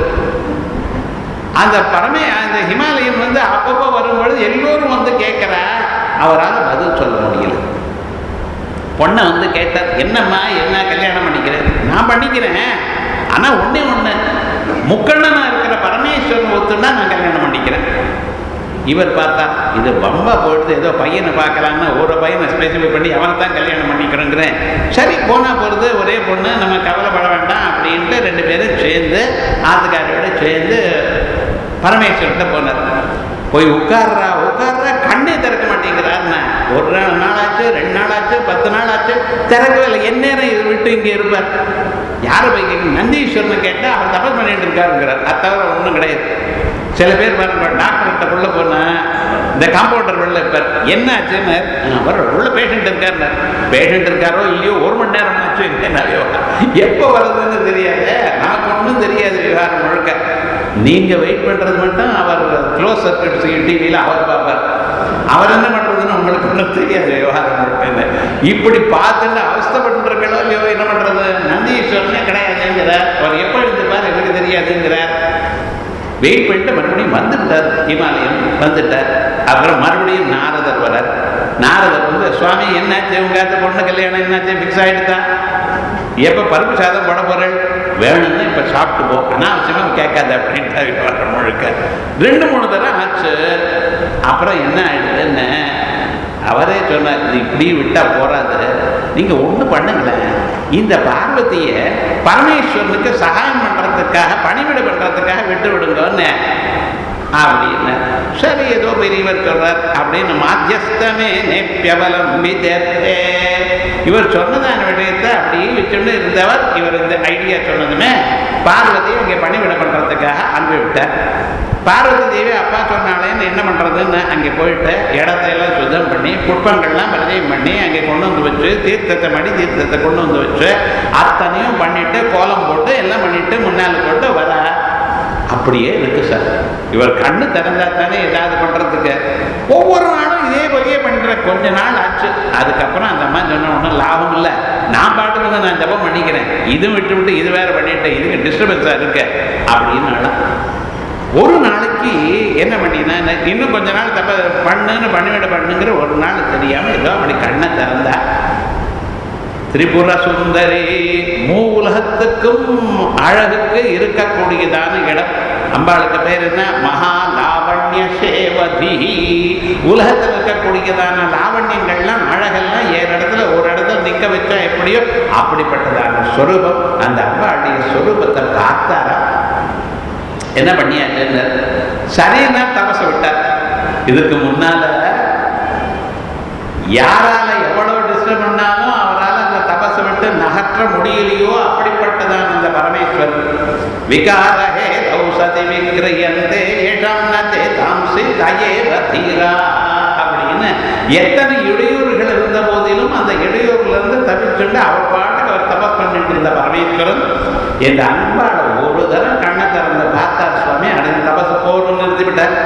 இந்தமா பாட்டுக்கு நேரம் போய் தன்னுடைய ஹிமாலயத்தில் தபஸ் பண்ண தொடங்கியிருக்கு. அங்கிருந்து போறார், ஏகாந்தமா போறார், பார்வதியை கேட்கிறார், என்ன கல்யாணம் பண்ணிக்கிறியான்னு கேட்டார், ப்ரொபோஸ் பண்ணிட்டார் இவருக்கு. அதுக்கப்புறம் என்ன இவர் போன வேஷம் சரியா இல்லைன்னு, இவர் எப்படி போனார், ஒரு பிரம்மச்சாரியே போனார், வயசானவராக போனார், ஏதோ பண்ணினார். அங்கே இருக்கிறவாள்லாம் சேர்ந்து இவர் அனுப்பிச்சு விட்டார். ஆனால் இவர் திரும்பி வரப்ப தன்னுடைய உருவத்தை காட்டினார். அப்பொழுது அம்பாளுக்கு ரொம்ப சந்தோஷமாயி அதுக்கப்புறம் அரேஞ்ச் பண்ணினா எல்லா தேவதைகளும் சேர்ந்து பார்வதி விவாகம் பண்ணினான்னு சொல்றது. அப்படி அம்பாளை அடையணுங்கிறதுக்காகவே பார்வதி தபஸ் பண்ணினா, பார்வதியை அடையணும்னு பரமேஸ்வரன் தபஸ் பண்ண. பரஸ்பர தபஸ் சம்பத் பலாயித பரஸ்பரோ அப்படின்னு ஒருத்தருடைய தபஸுக்கு பலமா ஒருத்தருந்தாராம். அதனால பிரகடித பலாபியாம் நிஜ தப பலாபியாம் பக்தேஷு பிரகடித பலாபியாம், பக்தர்கள் எல்லோருக்கும் நான் பலத்தை கொடுப்பேன், நான் தான் பலத்தை கொடுப்பேன்னு ரெண்டு பேரும் சேர்ந்து முன்னுக்கு வராளாம் பார்வதி பரமேஸ்வரன். அப்படி பவத்துமே சிவாபியாம் அஸ்தோ கத்ரிபுவன சிவாபியாம், மூலகத்தில் இருக்கிறவள் எல்லோருக்கும் நல்லதை கொடுக்கறதுல எப்பொழுதும் ஆனந்தமாக முயற்சியோடு இருக்கிறவா. கிருதி புனர்பவாபியாம், அப்படிப்பட்டவா என்னுடைய இதயத்தில் இருக்கட்டும். ஆனந்த ஸ்புரதபோ அனுபவாபியாம் நதிரியம் அப்படின்னு பார்வதி பரமேஸ்வரன் சேர்ந்து ஸ்தோத்திரம் பண்றார் முதல்ல. அதுக்கப்புறம் மூணாவது ஸ்லோகத்தில் திரைவேத்யம் ஹிருத்யம் திரிபுரஹரமாத்யம் திரிநயனம் ஜடாபாரோதாரம் சலதுரகாரம் மிருகதரம் மகாதேவம் தேவம் மயி சதய பாவம் பசுபதிம் சிதானம்பம் சாம்பம் சிவமதி விடம்பம் ஹிருதி பஜே அப்படின்னு பரமேஸ்வரன் திரைவேத்யம் மூணு வேதங்கள் இருக்கு. அத்தனை வேதங்களும் சேர்ந்து பரமேஸ்வரனை சொல்றதான். வேதங்களுடைய பரம தாத்பரியம் என்ன? பிரம்மம். ஆத்மாவாரே திரட்டவிய ஸ்ரோதவியோ மந்தவியோ நிதித்தியாசித்தவியா. இந்த வேதங்களுடைய தாத்பரியம் இந்த பிரம்மஸ்வரூபமா இருக்கும் பொழுது அவரே சிவனாக காணப்படுறார். சிவன் சொன்னா அறிவு ஞானம்னு அர்த்தம். அப்படிப்பட்டதான் அந்த பரமேஸ்வரன் திரைவேத்யம். எப்படின்னு நம்ம சிலதை அறிஞ்சுக்கணும்னு முயற்சி பண்ணுவோம், ரொம்ப கஷ்டமா இருக்கும். இது எப்படி ஹிருத்யம், பரமேஸ்வரன் நினைச்சா மனசுக்கு ஒரு சந்தோஷ பூரித்தம் பெறதான், சந்தோஷமா இருப்பா. அப்படிப்பட்டதான ஒரு நிலையை கொடுக்கக்கூடியதான பரமேஸ்வரன். திரிபுரஹரம், நமக்குள்ள இருக்கக்கூடியதான ஆணவ மலம், காய்க மலம், கார்மிக மலம் எனக்கூடியதான மும்மலங்களையும் அடியோடு அழிப்பவர். அதான் திரிபுரம்னு. திரிபுரஹரம், முப்புறங்களை எரித்தவர். எந்த மூணு புறத்தை எரிஞ்ச? மூணு புறத்தை இருக்கிறதுன்னா ஏதோ நெருப்பு வச்சுட்டு வந்துட வேண்டியதுதான், நானும் திரிபுரஹரம் சொல்ல வேண்டியதுதானே. அப்படி இல்லையா, உமக்குள்ள இருக்கக்கூடியதான ஸ்தூல சரீரமோ சூக்ஷ்ம சரீரமோ காரண சரீரமோ இவைகளுக்கு இந்த மூணையும் சேர்ந்த ஞானத்தினால பூசிக்கப்படுறார். ஆகையாலும் அவருக்கு திரிபுரஹரம், திரிபுர சம்ஹாரம் பண்ணினவர் அப்படின்னு பேரு. திரிபுரஹரமாத்யம், ஆத்யம் முதல்ல இருந்த சுரகம். ஏகமேவ அத்விதீயம் சதேவ சோமியதமங்கிராசேத் ஏகமேவ அத்விதீயம் அப்படின்னு அத்விதீய ஸ்வரூபமா முதல்ல இருக்கக்கூடிய ஸ்வரூபம் ஆத்யம். திரிநயனம், மூணு கண்களோட இருக்காரா அந்த பரமேஸ்வரன். என்ன மூணு கண்கள்? ஒண்ணு கவலைப்படாதீங்க, சோம சூரிய அக்னி லோகத்தனா. சோமன் சந்திரன், சூரியன் கதிரவன், அக்னி நெருப்பு. இந்த மூணும் அவருடைய மூணு கண்கள். என்ன சுவாமி அந்த மூணுன்னு? உலகத்துல எல்லோருக்கும் வெளிச்சத்தை கொடுக்கிறவர் சூரியன். சூரியன் இல்லாத போனால் அதே வெளிச்சத்தை கொடுக்கிறார். ஆனா அதே சந்தர்ப்பத்தில் அந்த தாபமும் இல்லாம மனசுக்கு சந்தோஷத்தோட வெளிச்சத்தை கொடுக்கிறவர் சந்திரன். இந்த ரெண்டும் இல்லாமல் மனுஷனுக்கு அஜ்ஞானம் அடியோட போகணுங்கிறதுக்காக நெருப்பு வடிவமாக இவருக்கு கொடுக்கிறார் மூணாவது பேர் வழி. ஆகையால் விராட் ஸ்வரூபம் இந்த மூணா இருக்கா. அந்த மூணும் காட்டுறதுக்காகத்தான் 3 கண்ணு முக்கண்ணனா இருக்கார். ஜடாபாரோதாரம், தலையில ஜடையை வச்சுட்டு இருக்கார். என்ன சுவாமினர், எத்தனை நாளாச்சோ அதை வாரி அப்படியே ஜடையை கட்டி வச்சுட்டார். பகீரதன் அவருடைய முன்னோர்கள்லாம் என்ன பண்ணினா, சகரர்னு ஒருத்தர், ஒரு சக்கரவர்த்தி, அவர் யாகம் பண்ணணும்னு ஆரம்பிச்சார். யாகம் பண்ணணும்னு ஆரம்பித்த பொழுது அவர் அஸ்வமேத யாகம் பண்ணிட்டு இருக்கார். அந்த யாகத்தினுடைய குதிரையை இந்திரன் திருடிவிட்டான். என்ன சுவாமி இவருக்கு என்ன வேலை, என்ன 100 யாகம் பண்ணினா அடுத்ததாக யார் பண்ணினாலும் அவன் இந்திரனிடம். ஸோ என்னிடம் பண்ணுறது விவகாரம்னு நம்ம உத்தியோகம் போயிடுமேங்கிற அபிப்பிராயத்தில் இவருக்கு 100வது யாகம் பண்ண விடாமல் அந்த குதிரையை அவர் எடுத்துன்னு போயிட்டார். இவர் பார்த்தார், அஸ்வமேத யாகத்தில் குதிரையானது காணாமல் போயிடுதுன்னா எஜமானனுக்கே ஆபத்துன்னு சொல்வது. ஆகையால் தன்னுடைய 60,000 குழந்தைகளும் அனுப்புகிற, போயிட்டு தேடிட்டு வாங்கன்னு, குதிரை தேடுங்கன்னு. ஊரெல்லாம் தேடினா சுவாமி, தேடிவிட்டு வந்து ரிப்போர்ட் பண்ணுற, எங்கேயும் குதிரை காணும். கோபம் வந்துடுது ராஜாவுக்கு. ஒரு பையன் இல்லை, 60,000 பசங்களை அனுப்பிச்சிருக்கேன், நீங்கள் எல்லாரும் சேர்ந்து இல்லைன்னு சொல்கிறதுக்காக நீங்கள் பசங்களாப்பா ஆற்றுல சிலது தேடுங்கன்னு சில பேர் அப்படியே பார்ப்போம் நேரோட, ஒன்றும் காணப்படலை இல்லைப்பா அப்படின்றோம். அப்படி சொல்லக்கூடாது. தேடுன்னா கிடைக்கிற வரைக்கும் தேடுன்னு அர்த்தம். ஆனால் ஆற்றுக்காரிக்கு மட்டும் எக்ஸப்ஷன். ஏன்னா இது எங்கேயுமா தேடுன்னா வெச்ச இடத்துல இடம் பாருங்கோம்பா. அந்த வெச்ச இடம் எனக்கு தெரிஞ்ச நான் பார்க்க மாட்டேன். விவகாரம் முழுக்க சாதாரணமாக இப்படி நடந்துருக்கோம். ஒவ்வொரு ஆற்றுலையும் வெச்ச இடத்துல பாருங்கன்னு, எங்கே வச்சாங்கிறது கேட்கணும். வச்சது நீங்கள் தானேன்னு பதில் வரும். ஒன்றும் நடக்காது விவகாரம் முழுக்க. ஆனால் என்னடா ஒரு கோபம் வந்தது, இப்படியா நீங்கள் தேடுறது, நாங்கள் தேடுவாங்க அப்படின்னு.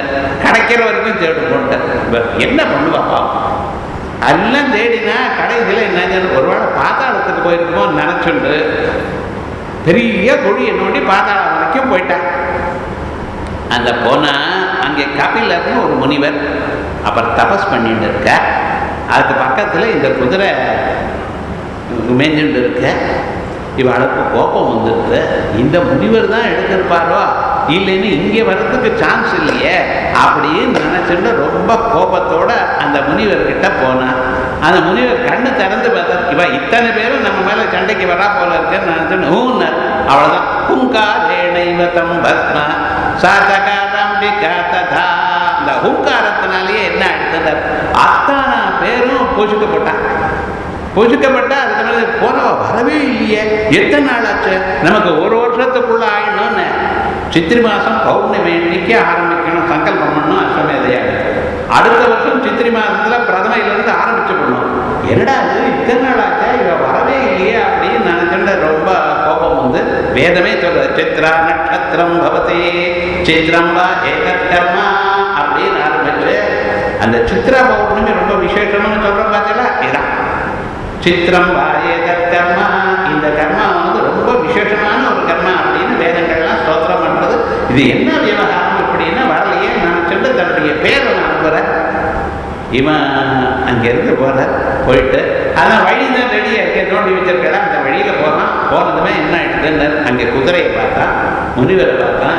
அது பக்கத்தில் என்னடான்னார், எக்கச்சக்கமாக ஒரு ஜூஸ் இருக்கு, அத்தனை பேர் எரிஞ்சதான ஒரு சுலபம். நேரம் முனிவர் போய் நமஸ்காரம் பண்ணினாங்க. பாருங்க, அவள் எப்படி பிளான் பண்ணா, இவ எப்படி போகிறாங்க. நமஸ்காரம் பண்ணினா, நமஸ்காரம் பண்ணியிருந்தோமே என்ன ஆச்சுன்னு கேட்டார். இது போல் குதிரை தேட வந்திருக்கேன், இங்கே குதிரை இருந்தது, எங்கள் சித்தப்பாக்கள்லாம் இங்கே வந்திருக்காளே, வழக்கெல்லாம் இப்படி ஆயிடுத்தேன், ஒன்றும் தெரியலையே அப்படின்னு கேட்கும்பொழுது அவர் சொன்னார், என் மேலே கோவிச்சுட்டு வந்தா, நான் கண்ணு தரதான் எல்லாரும் எரிஞ்சு போயிட்டா, நீ ஒன்றும் குதிரை எடுத்துன்னு நீ போ, யாகம் நடக்கட்டா.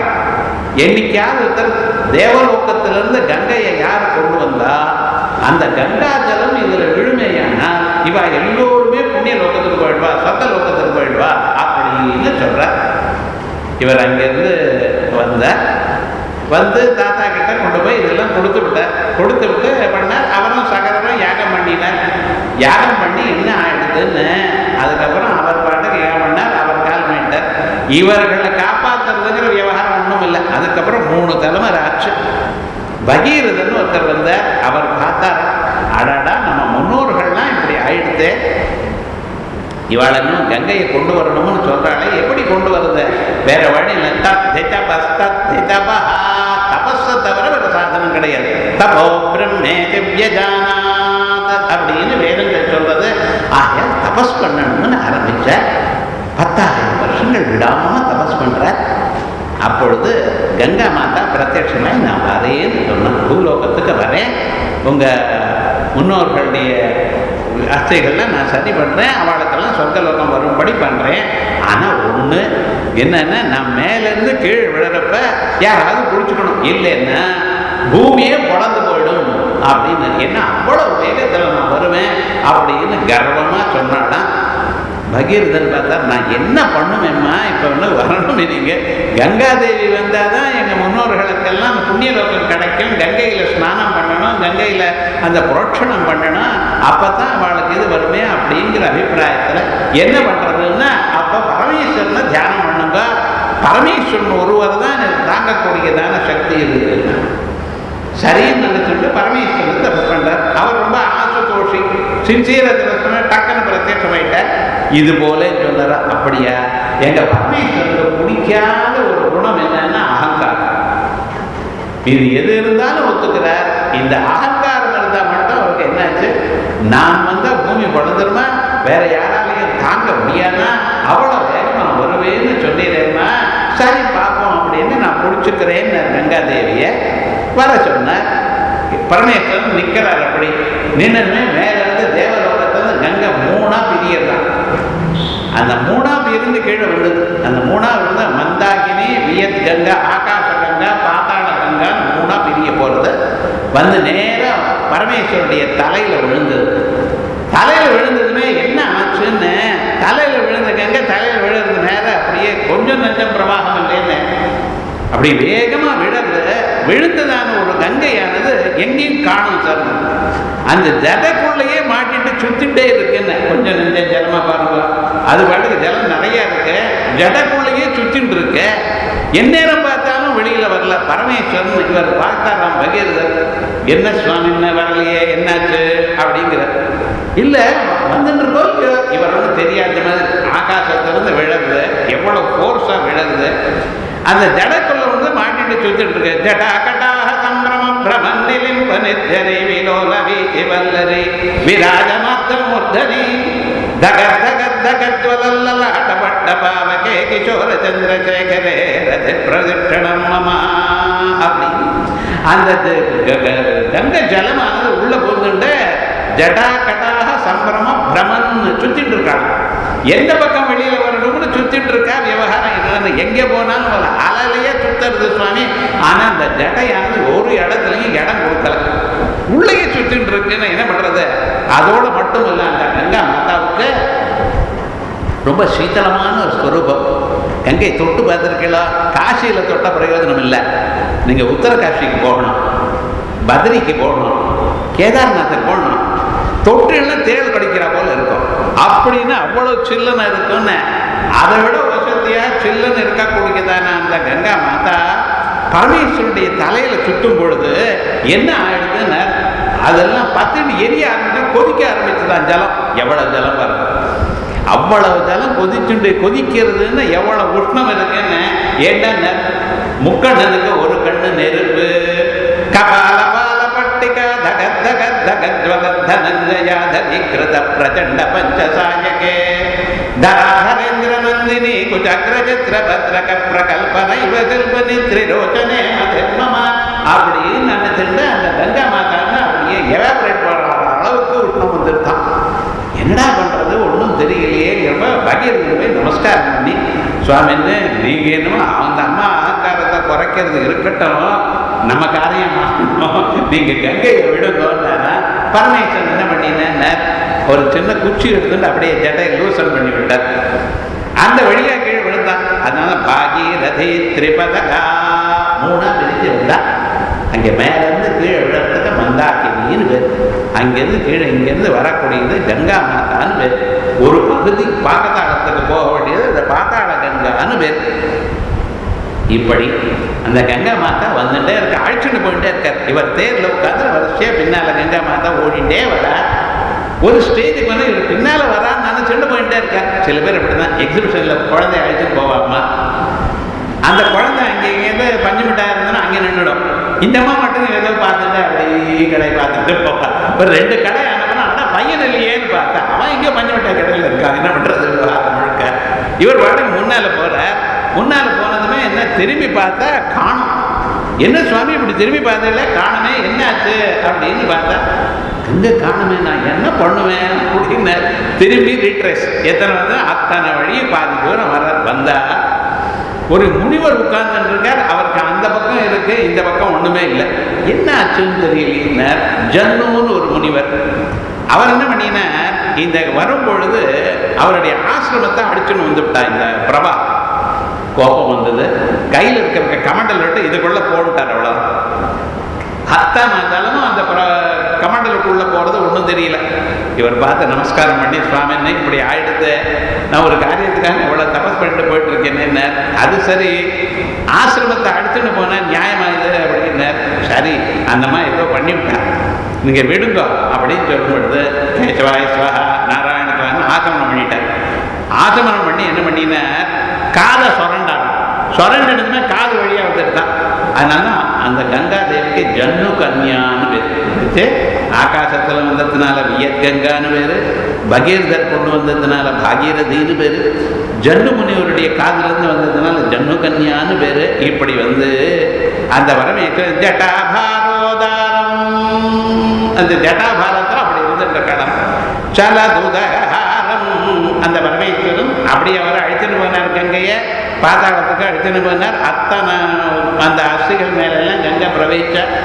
அத்தனை பேரும் ஒரே தினம் சொர்க்க லோகத்துக்கு போனாலும். அதனால மனுஷனுடைய மரணானந்தரம் அந்த அஸ்திகள்லேயும் கங்கையில் கலந்தா அதுக்கு வந்து அவளுக்கு சொர்க்கலோகம் வருதுன்னு சாஸ்திர பிரமாணம். அப்படி நடந்தது. இதுவும் சம்பிரதாயத்தில் இன்னைக்கும் இருக்கு. அப்படி விசேஷமாக அந்த கங்காதேவியினுடைய தலையில வச்சுட்டு அந்த பரமேஸ்வரன் ஜட்டாபாரோதாரம் சலதுரகஹாரம் மிருகதரம், உடம்பு முழுக்க பாம்பு, அத்தனை பாம்பு இந்த பக்கம் அந்த பக்கம் அசுஞ்சன் இருக்காராம். அப்படிப்பட்ட அந்த பாம்போட மிருகதரம், கையில மானை வச்சுட்டு இருக்கார். ஏன் சுவாமி வர ஒன்றும் வரலையேன்னார். இந்த மான் இருக்கு பார்த்தீங்களா, அது மகா வேகமா ஓடக்கூடியதான பிராணி. எல்லாத்தை விட வேகமா ஓடக்கூடியது மான். அது மாதிரி தான் நம்ம மனசு. அந்த மான் குட்டி மாதிரி இந்த பக்கம் அந்த பக்கம் துள்ளி குதிச்சு இங்கெங்கே போறதே, அதை என்ன பண்ணிவிட்டார், பின் ரெண்டு காலையும் கையில முடிச்சுட்டு இருக்கார். இது என்ன சொல்றது, பரமேஸ்வரனை நீங்க வழிபட்டேலையானால் உங்க மனசை என்னால கண்ட்ரோல் பண்ண முடியல, என்னால கண்ட்ரோல் முடியலையே.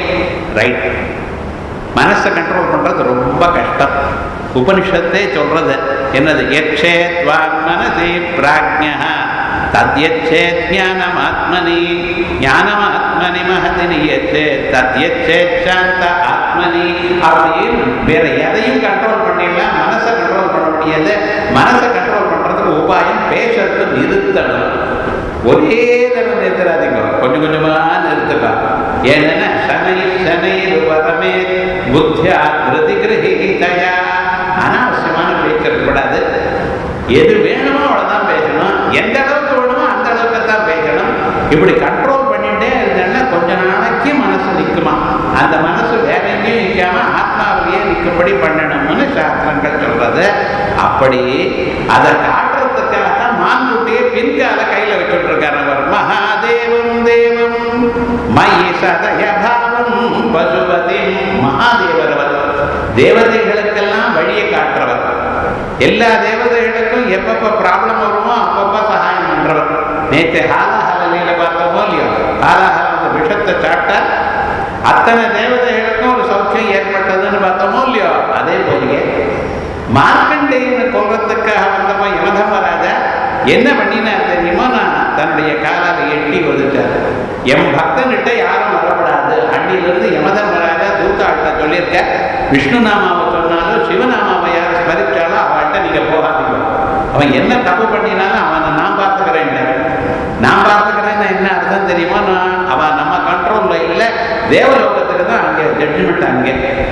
ஆகையால் நம்ம விவகாரத்துல ஒரு நாம சொன்ன போருமா, சிவசிவேதி சிவேதி வாணி அப்படிங்கிற அவை நட்சத்திரம். அந்த ரெண்டு நாம சிவா சிவா ரெண்டு எழுத்து இருக்கக்கூடியதான நாம பக்தியோட சொன்னா, யசிவோ நாம ரூபாபியாம் யா தேவி சர்வமங்கலா தயோ சம்ஸ்மரணாத் பும்சாம் சர்வதோ ஜெயமங்கலம்.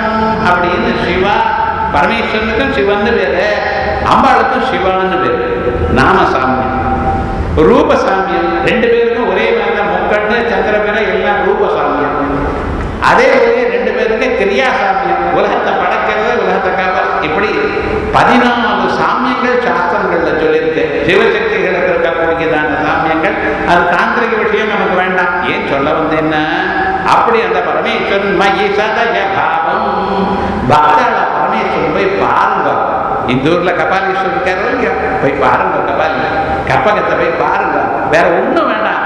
இது வேணும் அது வேணும் கேட்க வேண்டாம்னு நீங்க கேட்டா தான் தெரியுமா உங்களுக்கு.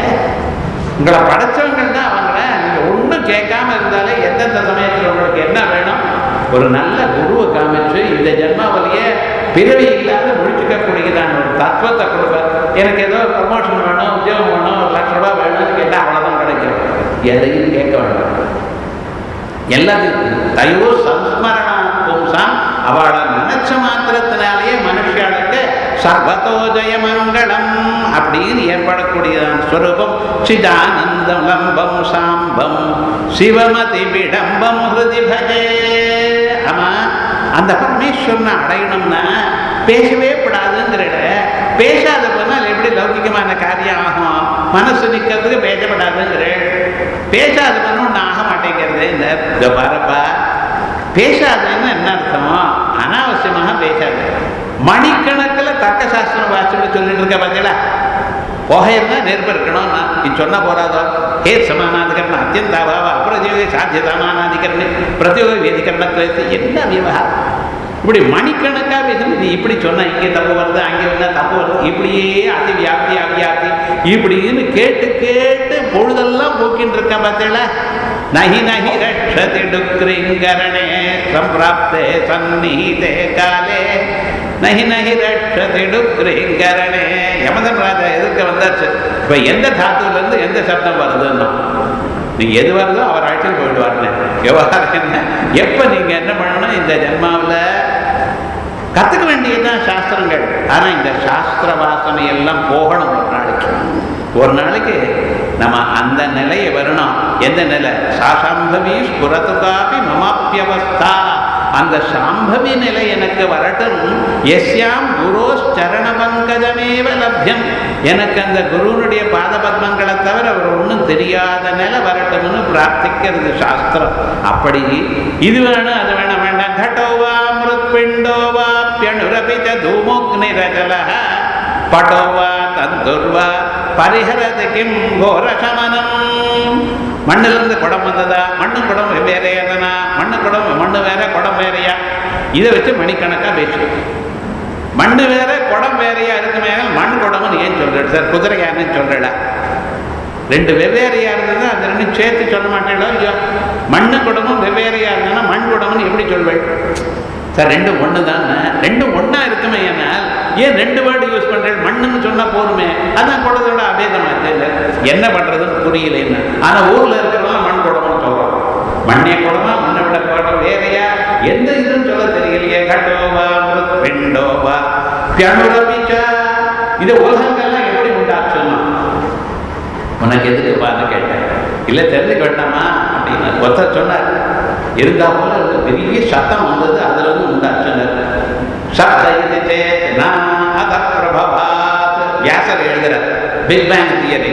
சப்தத்திலிருந்து வெளியில வந்த உலகம் அப்படின்னு ஒரு சூத்திரத்தில் எழுதுறார். இந்த கௌதமர் என்ன பண்ணினார், இந்த பொருள் ஏதாவது உனக்கு அதை உடைச்சுட்டே போகும்போது எதுக்கு மேல உங்களால் உடைக்க முடியாதோ அதான் ஜகத்துக்கு காரணம். எதை உடைக்க முடியாது? ஆட்டமா உடைக்க முடியாது. அந்த பரமாணு தான் உலகத்துக்கு காரணம். அதையும் ஒரு சயின்டிஸ்ட் உடஞ்சி விட்டான். உடஞ்சி விட்டு எலக்ட்ரான், புரோட்டான், நியூட்ரான் அதையும் உடையனா. இன்னைக்கு எதை உடைக்க முடியலையோ அதுக்கு பரமாணுன்னு பேர் இருந்தார். விவகாரம் முழுக்க எப்ப எது உடைக்க முடியாதோ அதுக்கு பரமாணுன்னு பேர். அந்த பரமாணுக்கள்லாம் சேர்ந்து தான் மாலிக்யூலாச்சு, அதாச்சு இதாச்சு பெரிய உலகமே உண்டாச்சு. ஆக பரமாணு காரணவாதம்னு சில பேர் ஆரம்பிச்சு. அணுவா கடோவா மிருத்பிண்டோவா பியணுரபிக தூமோக்னிரஜலஹ. புகைதான் நெருப்பு இருக்கணும். இது போய் நீங்க சொல்லி கொடுக்குறோமா சாஸ்திரத்துல? மணிக்கணக்காக வேஸ்ட் பண்றல. புகை இருந்தால் நெருப்பு இருக்குன்னு எனக்கு தெரியுமேன்னா, புகை இருந்தால் நெருப்பு இருக்குங்கிறீங்களப்ப. நெருப்பு இருந்து புகை இல்லாத நிலையம் உண்டு. தணல் இருக்கு,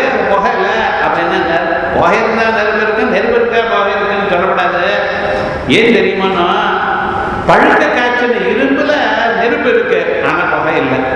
நெருப்பு எல்லா இடத்துலையும் இருக்கு. நான் எல்லாரும் பாக்கெட்ல வச்சுட்டு நெருப்படியே சுத்திட்டு இருக்கேன். ஏன் எரியல? நெருப்பா இருந்தா அப்படி இருக்கக்கூடாது. அது ஸ்வரூப சம்பந்தேன இருக்கப்படாது, ஸ்வரூப சத்தையா இருக்கக்கூடாது. அது ஜுவாலையா இருந்தா தான் எரிக்கும். இப்படி எல்லாம் மணிக்கணக்கா பேசி பேசி வேஸ்ட் பண்றாள. இந்த பேச்சு வேண்டாம்னு சொன்னேன். பட்டோவா தந்துவா சார், நூல்ல வேஷ்டி இருக்கா, வேஷ்டியில நூல் இருக்கா? பெரிய ரிசர்ச் பாருங்க. இதான் வேஷ்டிக்குள்ள நூல் இருக்கா இல்ல நூல்ல வேஷ்டி இருக்கான்னா, சார் வேஷ்டி பின்னால் இருந்தது, முதல்ல தான் நூல் இருந்தது. நூலை என்ன அவர் என்ன பண்ணினார் தெரியுமோன்னா, இவர் அதை எடுத்துன்னு அதை இதில் போயிட்டு இந்த பக்கம் அந்த பக்கம் அந்த நூலை கோத்து அந்த நெசவாளர் நெச்ச. ஆக முதல்ல நூல் தான் இருந்தது, நூலில் வேஷ்டி உட்கார்ந்ததுன்னு அர்த்தம். இப்போ நான் பாருன்னு சொல்லிட்டு வேட்டியிலேருந்து ஒவ்வொரு நூலாக முடிஞ்சு எடுத்தார். இப்போ கடைகள் எல்லாம் வேட்டி காணும், நீ நூலை தானே எடுத்த, வேட்டி எங்கே போச்சுன்னு சார் புரியலைன்னா. பார்த்தியா, நான் முதல்லையே சொன்னேன், அனாவசியமான பேச்செல்லாம் இது புரியாது. புரியறதுக்கு வேண்டிய நான் வெளி வேலை தெரிஞ்சுக்கணும், தபஸு பண்ணணும், கான்சன்ட்ரேட் பண்ணணும். அனாவசியமாக பேஷண்டே இருக்க ஒன்றும் புரியாது. பட்டோவா தந்துர்வா பரிஹரதிக்கும் கோரசமனம் பதாம்போஜம் சம்போர்பஜா. ஆகையால் இந்த பிறவியில் ஆல்ரெடி நம்ம ஒரு 30-40 வயசு வேஸ்ட் பண்ணிட்டோம். பாலஸ்தாவத் கிரீடா சக்தா. சின்ன குழந்தையா இருக்கும் பொழுது ஒரே விளையாட்டு புத்தின்னு, ஒரு 20 வயசு வரைக்கும் விளையாட்டு புத்தி அப்படின்னு பழைய நாளில் சொன்னேன். இப்போ ஒவ்வொரு ராத்துக்கு போனால் ராத்திரி 11 மணிக்கு ஐபிஎல் மேட்ச் பார்த்துட்டு இருக்கேன் சார். 11 மணி வரைக்கும் என்ன 20-20ங்கிறான். 20-20யோ 50-50யோ எது தெரியல. இவனுடைய புத்தி மட்டும் அங்கே போய் மாட்டிட்டு எடுத்து அது வெளியில் வரலை. என்ன விவகாரம் இப்படின்னா, கொஞ்சம் வயசு நம்ம வேஸ்ட் பண்ணிவிட்டோம். எவ்வளத்தில் எதையோ நினச்சி வேஸ்ட் பண்ணோம். இதுதான் உண்மையான வாழ்க்கையினுடைய உண்மை. இது பகவானை தெரிஞ்சுக்கணும், அவருடைய அனுகிரகத்தை பெறணும்னு வர காலத்திலேயே உடம்புல இருக்கிற சக்தியெல்லாம் கொஞ்சம் கொஞ்சமாக குறைஞ்சி போயிடுது. ஒரு பக்கம் பிபி, ஒரு பக்கம் சுகர், ஒரு பக்கம் வேற ஏதோ இப்படி வந்துடுது.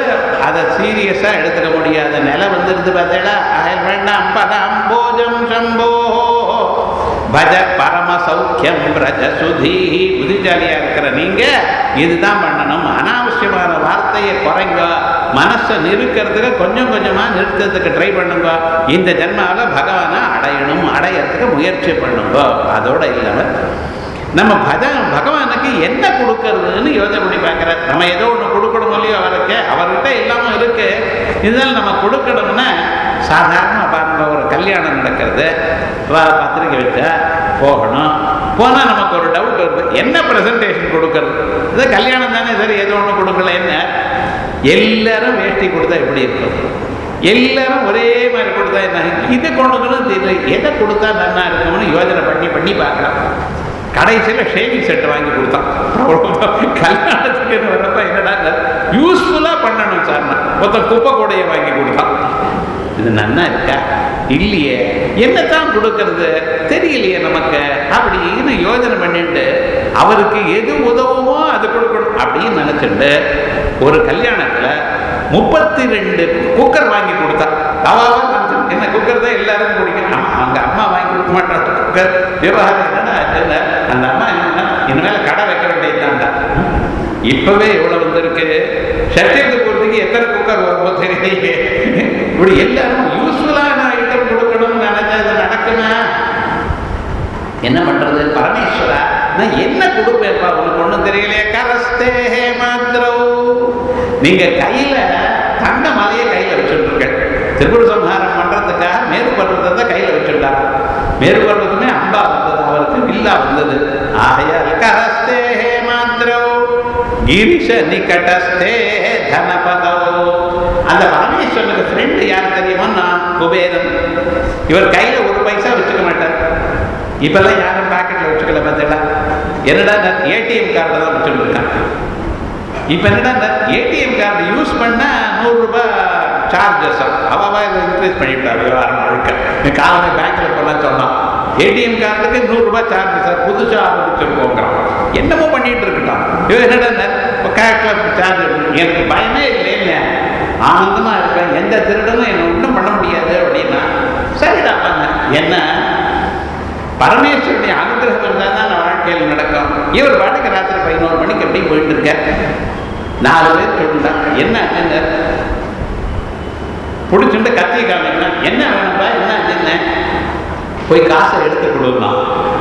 என்னடா என்கிட்ட காசு இல்லையே, என்ன பாக்கெட்ல கார்டு வச்சிருக்கியோ இல்லையோ, இப்ப எடுத்து பார்த்தேன், எடுத்து கொடு அப்படின்னா, கையில காசு இல்லையே சொல்லுங்க, சொல்றியா அடிக்கட்டுமா, வேற என்ன பண்றது. அந்த தெருவில் ஒத்தரும் கிடையாது. ராத்திரி 11 மணிக்கு யாரு இருப்பா, அங்கே பிடிச்சி எடுத்துட்டு அவன் கையில கொடுத்துட்டு தாசோகம் தமதாசோகம் வந்துருப்பான் விவகாரம் முழுக்க.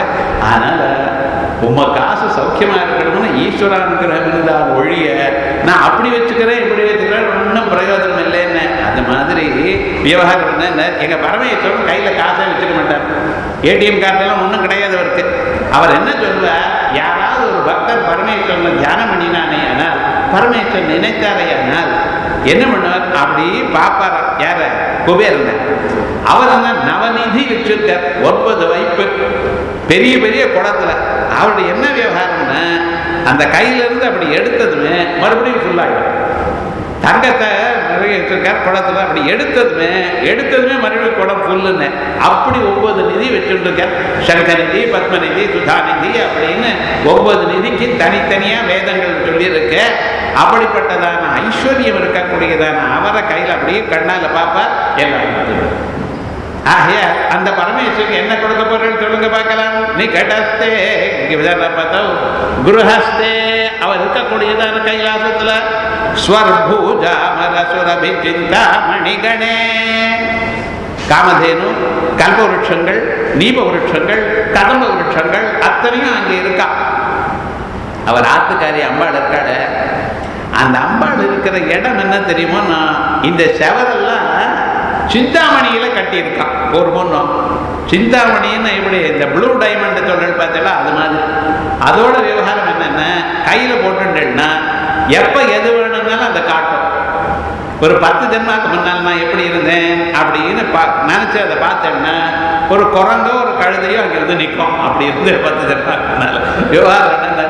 அப்படிப்பட்டதான சிந்தாமணி, அந்த சிந்தாமணியை வீடு முழுக்க கட்டியிருக்கலாம். அதனால அப்படிப்பட்டதான அம்பாள் இருக்காளே, அவள் ஆத்தகாரியோடு சிந்தாமணி கிரகே ஸ்ரீரஸ்தே சீதாம்சோ.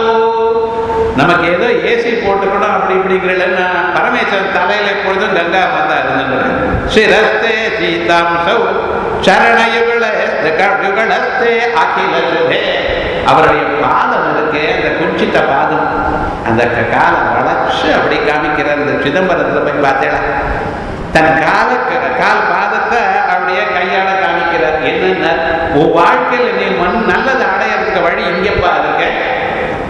சரணம் பவித்ரம் விததம் புராணம் ஏன பூதஸ்தரதி திஷ்டதானே.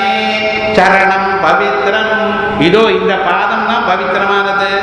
ஏன பூதஸ்தரதி திஷ்டதானே, இதுக்கு வணங்கினால் எல்லா பாபங்களும் போயிடும் அப்படின்னு அந்த பாதத்தை காமிச்சுட்டு இருக்கார். பார்த்தீங்களா அந்த பரமேஸ்வரன் குஞ்சித்த பாதத்தை. அப்படிப்பட்டவர் அவர். அகில சுபே, எல்லா மங்களமும் இருக்கக்கூடிய இந்த பரமேஸ்வரன் இருக்காரே. அப்படி இருக்கும் பொழுது கிமர்த்தேகம், ஏ பரமேஸ்வரா, நான் உனக்கு என்னப்பா கொடுப்பேன்? எதை கொடுத்தா உங்களுக்கு சந்தோஷம், எதை கொடுத்தா எனக்கு உனக்கு கொடுத்த மாதிரியாக தெரியல. பவத்து பவதத்தம் மம மனா.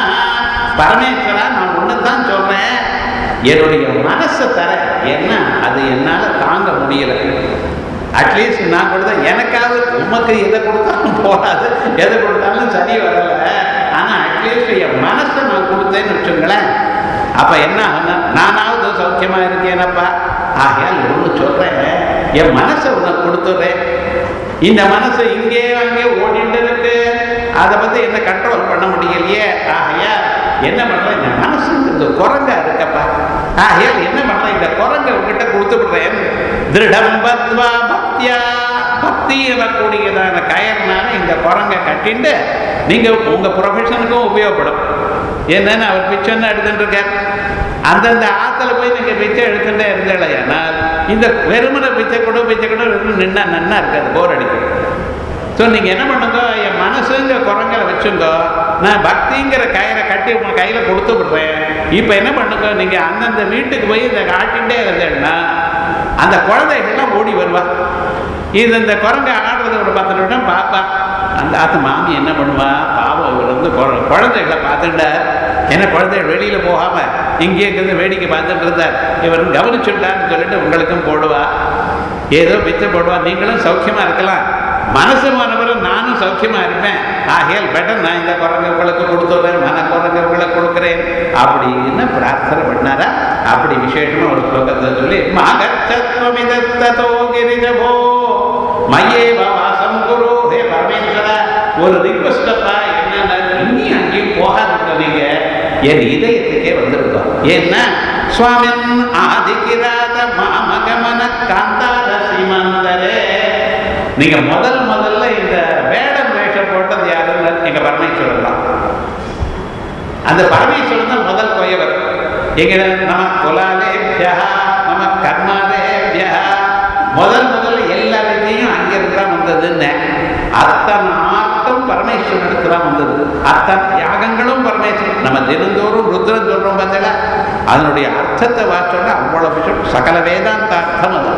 அது என்னமோ ஏதோ ஒரு பேசிட்டு இருக்காளே தவிர பக்தி இல்லாமல் என்னமோ சொல்லிட்டு இருக்கா, அப்படி இல்லை. அதை ஊனி கவனிச்சு பார்த்தா சர்வோபனிஷத் சார் நம குலாலேபியா, உலகத்தை படைச்சவர் முதல்ல குலாலனாக இருந்து கொண்டு தானே தன்னாக உலகத்தாக மாற்றின்றார். இந்த கொயவன் தன்னை விட வேறான மண்ணை குடமாக மாற்றினார். அந்த ஆதி குலாலனா இருக்கிறவர் தானே மண்ணாக ஆகி அந்த மண்ணையே குடமாக தானே ஆக்கிட்டாராம். நிமித்த காரணம் உபாதான காரணம் ஒண்ணு, இப்படியெல்லாம் சாஸ்திரங்கள்லாம் சொல்லும். அது மாதிரி ஹே பரமேஸ்வரா, முதல்ல நீங்க வேடனுடைய வேஷம் போட்டேன். யார? அர்ஜுனனை அனுகிரகம் பண்றதுக்காக. அர்ஜுனன் அந்த வனவாசம் பண்ணும் பொழுது துரியோதனாதிகளை கொல்லணும் எனக்கூடியதான அபிப்பிராயத்தில் அவளிடத்துல இல்லாதான தெய்வமான ஒரு சம்பத்தை அடையணுங்கிறதுக்காக என்ன பண்ணினார்? தபஸ் பண்ணினார். என்ன இவ 2 பேருக்கும் காமனா துரோணாச்சாரியர்னா சொல்லி கொடுத்தார். அந்த துரோணாச்சாரியர் இருக்காரே, அவர் சாதாரண வியக்தி இல்லை. அவர் அதுக்கு முன்னால பரசுராமர்கிட்டெல்லாம் வாச்சவர், எத்தனை விசேஷமான ஒரு தெய்வம் அது. அப்படிப்பட்டவர் அவர்கிட்ட தான் வாக்கம். ஆகையால் எங்கிட்ட இருக்கிற அம்பெல்லாம் துரியோதனாதிகிட்டே இருக்கும். இப்ப நம்ம ஜெயிக்கணும்னு என்ன பண்ணணும்? அவளிடத்துல இல்லாதான ஒண்ணுன்னா நம்ம வாசிக்கணும். அப்படிங்கிறதுக்காக பரமேஸ்வரத்துல போய் பாசுபதாஸ்திரம் வேணுங்கிறதுக்காக தபஸ் பண்றார்.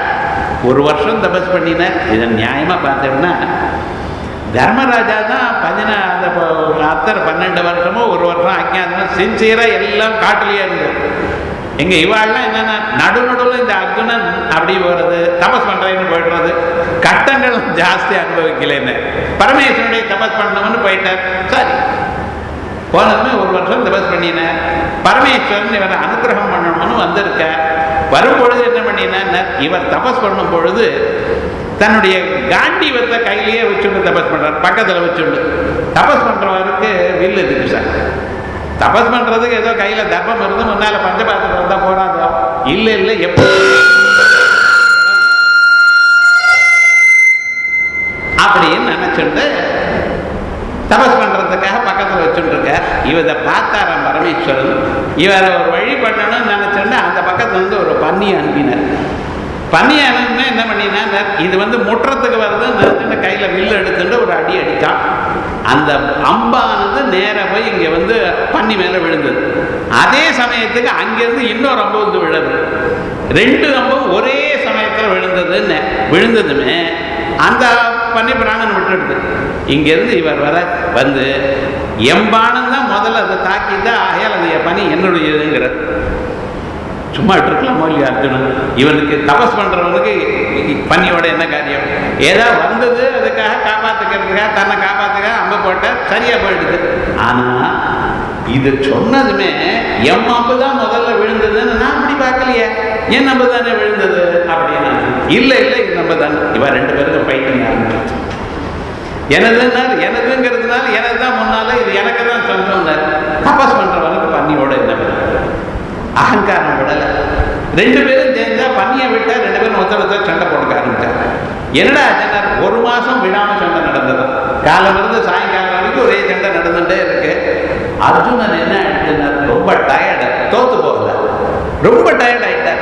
ஒரு நாளைக்கு என்ன ஆயிடுச்சுன்னா தெரியாம அங்கிருந்து மயக்காமாய் விழுந்துவிட்டார். மயக்கமாக விழுந்த பிறகு ஒரு 5 நிமிஷம் அப்புறம் அப்படியே தெரிந்து கான்சியஸ்னஸ் வந்தது. வந்து பார்க்குறார்.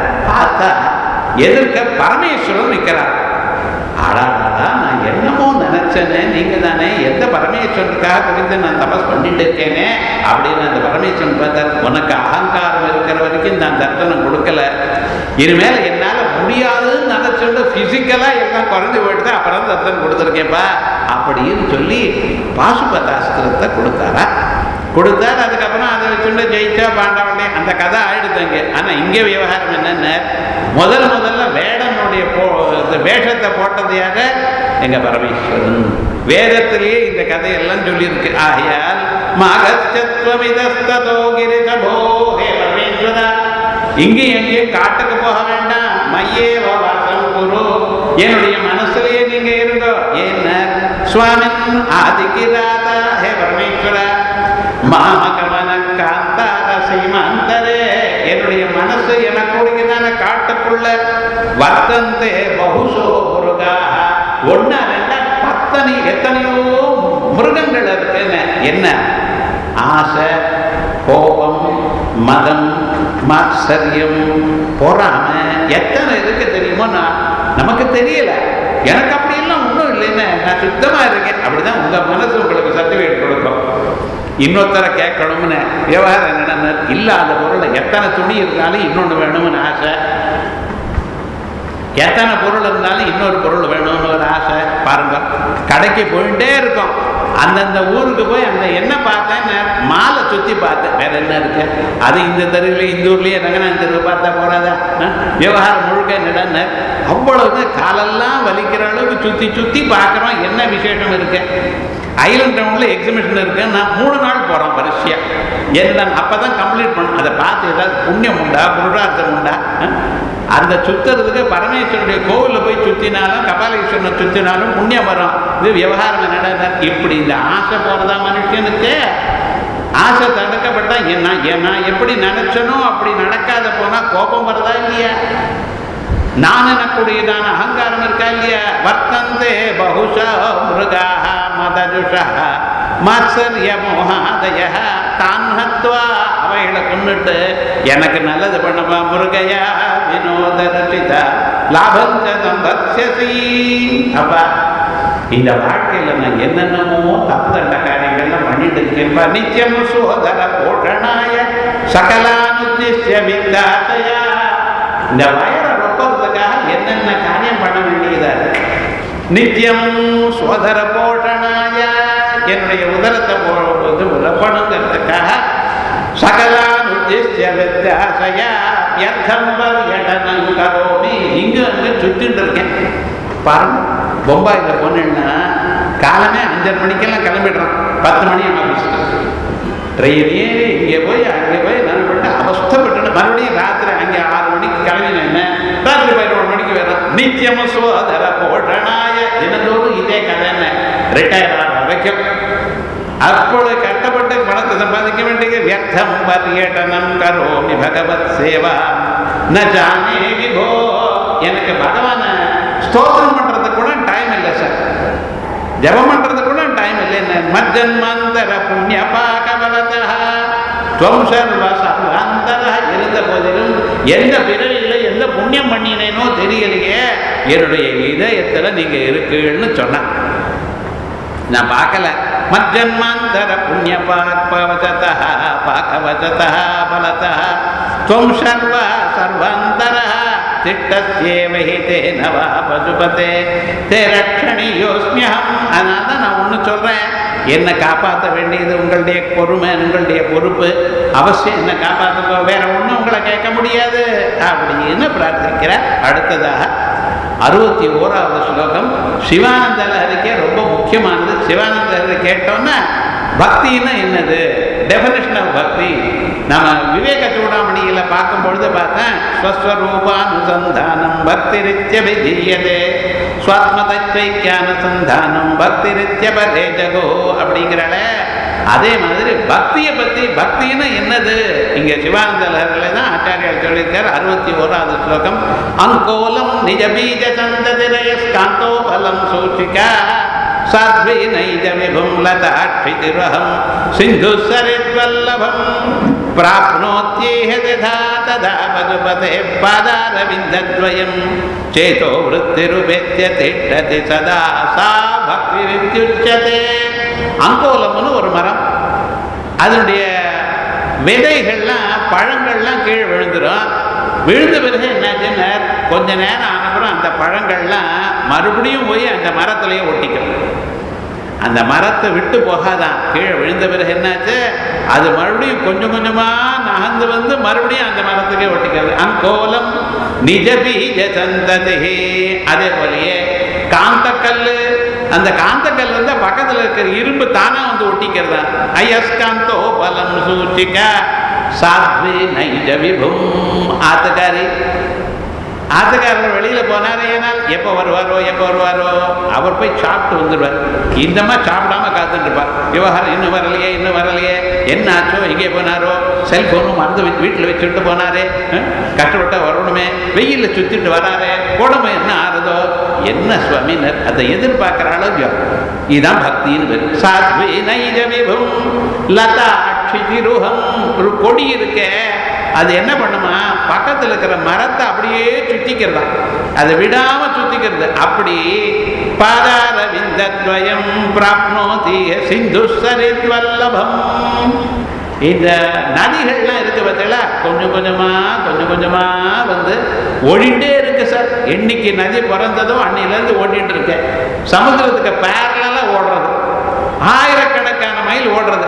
இந்த 10 மைல் இங்கிருந்து அப்படி போனா சமுத்திரம் கிடைக்கும் தெரியாது. அதுக்குன்னு ஏண்டா ஓடிண்டே இருக்கு. அந்த சமுத்திரத்தை போய் பார்த்து அதோட ஒன்னாகணும். அதே மாதிரி என் மனசு பிராப்னோதி யதா ததா பசுபதே பாதாரவிந்தத்வயம் சேதோ விருத்திருபேத்ய திஷ்டதி சதா சா பக்திரித்யுச்யதே. அப்படின்னு பக்தியை சொல்லி இந்த பக்தியை ரொம்ப பேர் பண்ணியிருக்கா. ரொம்ப பெரிய வேதாத்தியனம் பண்ணினவா, சாஸ்திரம் வாச்சவா, அப்படிப்பட்டவாள் மட்டும் இல்லை, ஒண்ணுமே தெரியாத கண்ணப்ப நாயர் மாதிரி இருக்கிறவாள்லாம் பக்தி பண்ணியிருக்க. அப்படின்னு இந்த கண்ணப்ப நாயருடைய சரித்திரம் 63வது ஸ்லோகத்துல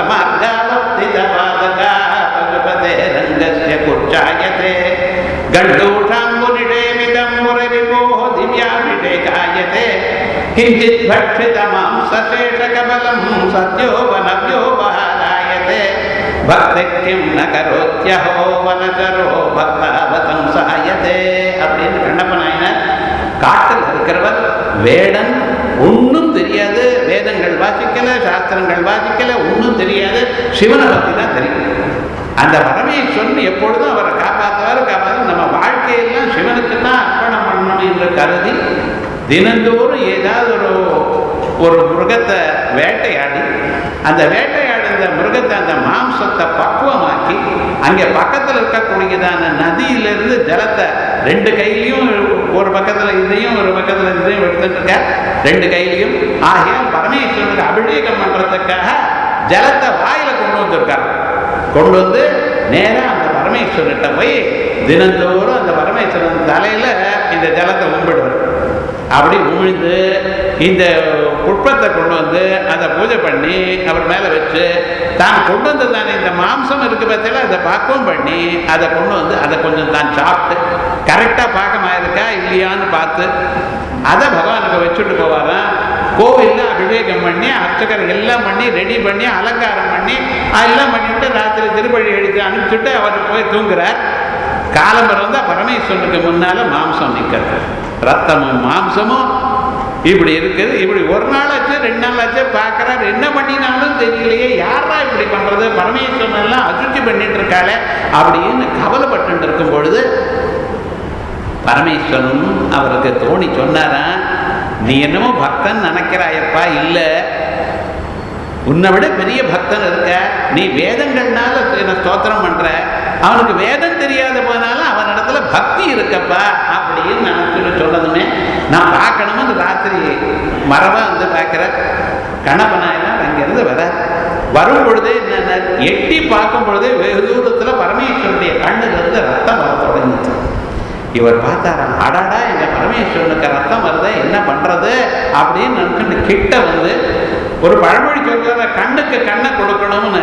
ஆகையால் இந்த பரமேஸ்வரனுடைய கண்ணிலிருந்து ரத்தம் குறையணுமே, ஏன்னால் என் கண்ணுத்தான் எடுத்து கொடுக்கணும்னு நினைச்சுட்டு கிட்ட வந்து என்ன பண்ணினா ஒரு கண்ணை அந்த கையில் இருக்கக்கூடியதான அம்புனால கிழிச்சு உள்ள வச்சேன். வச்சதுமே என்ன ஆயிடுதுன்னா பரமேஸ்வரனுடைய கண்ணிலிருந்து ரத்தம் வரது நின்று போயிடுதான். ஒரே சந்தோஷம் இந்த கடப்பனை என்ன இருக்கு. என் கண்ணு போனாலும் பரவாயில்லை பரமேஸ்வரா, உமக்கு இப்படி நான் கொடுத்தனே, இந்த பாக்கியம் எனக்கு கொடுத்தது, எனக்கு 2 கண்ணு கொடுத்துருக்கியே, நல்ல காலம் கொடுக்கலன்னா நான் என்ன பண்ணுவேன் அப்படின்னு கவலைப்பட்டு இருக்கிற காலத்துல பரமேஸ்வரன் இவனை நல்லா பரீட்சை பண்ணணுங்கிறத இன்னொரு கண்ணுல இருந்து ரத்தம் வர ஆரம்பிச்சிடும். இப்ப பார்த்தாரா, பயப்படாத, எனக்கு இன்னொரு கண்ணு இருக்கு, நான் கொடுக்குறேன் அப்படின்னு நினைச்சுட்டு கண்ணை நோடுறதுக்கு முன்னால் ஒரு டவுட் வந்துருக்கு. அப்புறம் அந்த கண்ணை கரெக்டா அந்த இடத்துல வைக்கணுமே, தலையிலேயோ வேற எங்கேயாவது வச்சு விட்டா என்ன பண்றது அப்படின்னு நினைச்சுண்டு தன் காலை அங்க வச்சாராம்.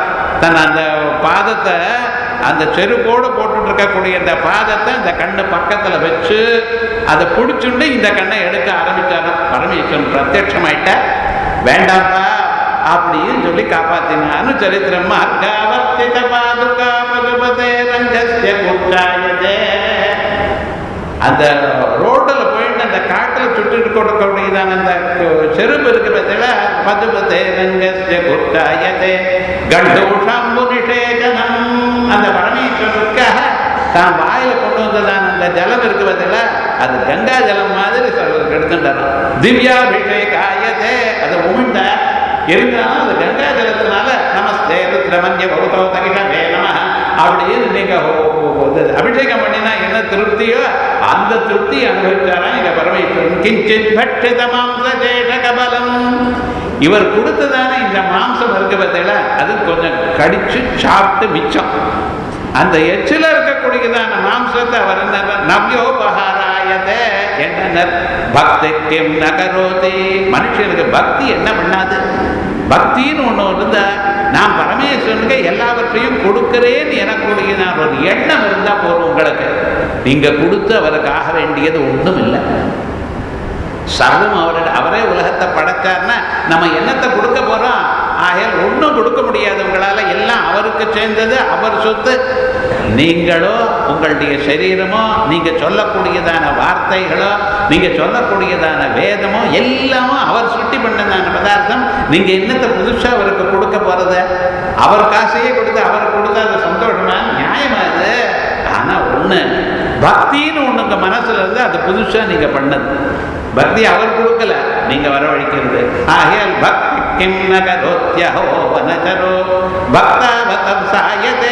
அப்படின்னு ரொம்ப விசேஷமான ஒரு பக்தி. அதை இந்த ஸ்லோகத்தில் சொன்னார். கடைசியில் 75வது ஸ்லோகத்தில் பரமேஸ்வர நான் உனக்கு ஒரு கிஃப்ட் கொடுக்குறேன், ஒரு பிரசன்டேஷன். என்னது? கல்யாணினம். ரொம்ப அழகான ஒரு பதார்த்தம் அது. சரச சித்திரகதி சவேகம். ரொம்ப அழகா வேகமா ஓடும்னு. ஒரு குதிரை என்ன சாதாரணமான குதிரை இல்லை, ஜாதி குதிரை, வேகமா ஓடும். அழகான எந்த இடம்னு சொன்னா நடுவில் எத்தனை இது இடையூறு இருந்தாலும் தாண்டி போயிடும். அவ்வளவு அழகான குதிரை. சரச சித்திரகதிம் சவேகம். எந்த சமயத்துல எவ்வளவு வேகமா போகணுமோ அதுக்கு தகுந்த போல அட்ஜஸ்ட் பண்ணிக்கணும். இந்த கார்ல எல்லாம் ஆட்டோ கீருங்கிற பாருங்க, அதே போல சரச சித்திரகதிம் சவேகம் சர்வேங்கிதஜம். இங்கிதம் தெரிஞ்சுட்டு வேலை செய்ய மாட்டேன். அவ்வளவு அழகான ஒரு குதிரை இருக்கு. சர்வேங்கிதஜம் அனகம். எப்பவும் பாபத்தை பண்ணாது. துருவ லட்சணாட்யம். இன்னைக்கு 100 மைல் ஓடி இருக்கு, நாளை காலம் எழுந்ததுமே ரெடியா ஓடும். துருவ லட்சணாட்யம் சேதஸ்துரங்கம் அதிருஷ்ய. ஹே பரமேஸ்வரா, என்னுடைய மனசு எனக்குடையதான அந்த குதிரை இருக்கப்பா.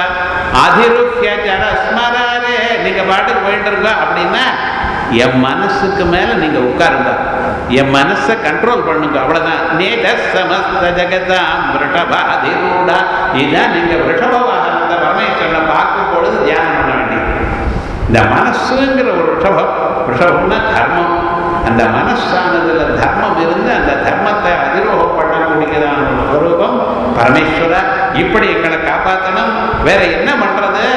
நான் என்னென்னோ உங்களை கேட்கணும்னு நான் நினைச்சேன், கேட்காமலே நீங்க கொடுத்துடுறேன். ஆனா எப்பொழுதும் எனக்கு ஒண்ணு வேணும். எத்தனை பிறவியிலையும் இது அவசியம் ஒண்ணு கொடுக்கணும். கொடுக்கிறடா. என்னது? அசனம் கரளம் பணி கலாபோ வசனம் கர்மஜ வாகனம் மோட்ச. ஹே பரமேஸ்வர, உங்கள்கிட்ட போய் என்ன கேட்கணும்னு பார்க்குறேன். நீங்கள் என்னடா கையில் விஷம் வச்சுட்டு விஷத்தை சாப்பிட்றேன், நான் கேட்க முடியுமா கொஞ்சம் விஷம் எனக்கு கொடுங்கோன்ட்டு? அதை பார்த்தாலே கண்ணு எரியுது. விஷத்தை வச்சு நான் என்ன பண்ணுவேன்? பரமேஸ்வரா நீங்கள் விஷத்தை சாப்பிட்றேன், நான் விஷத்தை கேட்க முடியுமா? ஆச்சனம் கரளம். சரி, ஏதாவது நீங்கள் நல்லா நிறைய ஆபரணங்கள்லாம் போட்டால், தங்க நகைகள்லாம் போட்டிருந்தா ஏதோ கொஞ்சம் ஒரு தங்கத்தை கொடுங்க சார், ஒரு கிரீட்டமோ ஒரு செயினோ ஒரு மோதிரமோ கொடுங்கன்னு கேட்கலாம். பணி கலாபகா, உடம்பு முழுக்க ஆபரணங்களாக பாம்பை போட்டிருக்கேன், ஒரு பாம்பை கொஞ்சம் அனுகிரகம் பண்ணுங்கன்னு கேட்கலாம், தாங்க முடியுமோ? பரமேஸ்வரா நான் ஒன்றும் கேட்க தெரியலேப்பா. வசனம் சர்மச்சா, நல்ல ஆடை கட்டுருங்களேன், ஏதோ ஃபர்ஸ்ட் கிளாஸாக ஒரு பட்டாடை கட்டுருக்கேன், ஒன்று கொடுங்களேன், நான் கட்டிக்கிறேன்னா. என்னென்ன கஜசர்மம் பரதா, யானை தோல், அதுவும் பதம் பண்ணாமல் அப்படியே ரத்தம் கொட்டிகிட்டே இருக்கு, அந்த தோலை கட்டிட்டு இருக்கேன், அதை நான் கேட்டு வாங்க முடியுமா? வசனம் சர்மச்சா. சரி, போனால் போகிறது ஏதோ ஒரு கார் ஏதாவது இருந்ததுன்னா, காரோ ஒரு மோட்டர் சைக்கிளோ, ராஜதூத் மோட்டர் சைக்கிள் ஏதோ ஒன்று, அது அதாவது கொடுப்பிடா அப்படின்னு கேட்டேன்னா, வாகனம் மகோட்சா, கிழ மாடு, அது எழுப்புறதுக்கே ஒரு அரை மணி நேரம் ஆகும். அப்படிப்பட்ட மாடை வச்சுட்டு இருக்கல, அதை கேட்பேனா? சாப்பிட கேட்பேனா? கட்டிக்கிறது துணி கேட்பேனா? ஆடையை கேட்பேனா? வசதி இல்லை ஆபரணத்தை கேட்பேனா? இல்லை இந்த வாகனத்தை கேட்பேனா? மமதாசிய கிம் கிமஸ்தி சம்போ, ஹே பரமேஸ்வரன் என்ன கொடுக்க போறீள், என்ன கொடுக்க போறீள்னா என்னத்தை கேட்கணும் உங்களை? புரியல. இப்போ உங்கள்கிட்ட இருக்கிறத பார்த்தா சேலை இல்லைன்னு சித்தியாத்துக்கு போனானா ஈச்சம்பாய் கட்டிட்டு எதிர்க்க வந்தாளா அந்தம்மா, என்னத்த விவகாரம் இது சரியா இல்லையே, நான் என்ன பண்ணுவேன்னு தெரியலையே பரமேஸ்வரா. ஆனால் ஒன்று கேட்குறேன், என்னென்ன எப்பொழுது எனக்கு தவ பாதம் பூஜை பக்தி மே பதேஹி, ஹே பரமேஸ்வரா நாங்கள் கேட்கறது ஒன்று, தவ பாதம் பூஜை பக்தி மே பதேஹி, உங்கள் பாதங்கள்ல எனக்கு எப்பவும் பக்தி இருக்கும்படி திருவுடி பக்தியை கொடுங்க, அது இருந்தால் உலகத்தை எல்லாம் ஜெயிச்சு விடும், மனசாந்தியாக இருப்போம். 5 நாள் அழகா ஆத்ம தத்துவத்தை கேட்டோம். அடுத்த வருஷம் வர பரியந்தம் தவபாதம்புஜ பக்தி மேவதேகி அப்படின்னு பகவானை பிரார்த்தனை பண்ணிட்டு ஆனந்தமா இருப்போம்னு சொல்லிட்டு 5 நாளும் அற்புதமாக பொறுமையாக ஆத்ம தத்துவத்தை கேட்ட உங்களுக்கு எல்லோருக்கும் இந்த வசதியான இந்த காரியக்கிரமத்தை ஆரம்பித்து வச்ச இந்த ஆசிரியர் ஜனங்கள் எல்லோருக்கும் பகவான் சகல விதமான க்ஷேமத்தையும் கொடுக்கணும், ஆனந்தமான ஒரு நிலையும் கொடுக்கணும்னு பிரார்த்திச்சுட்டு இதோட ஹர ஹர நம பார்வதி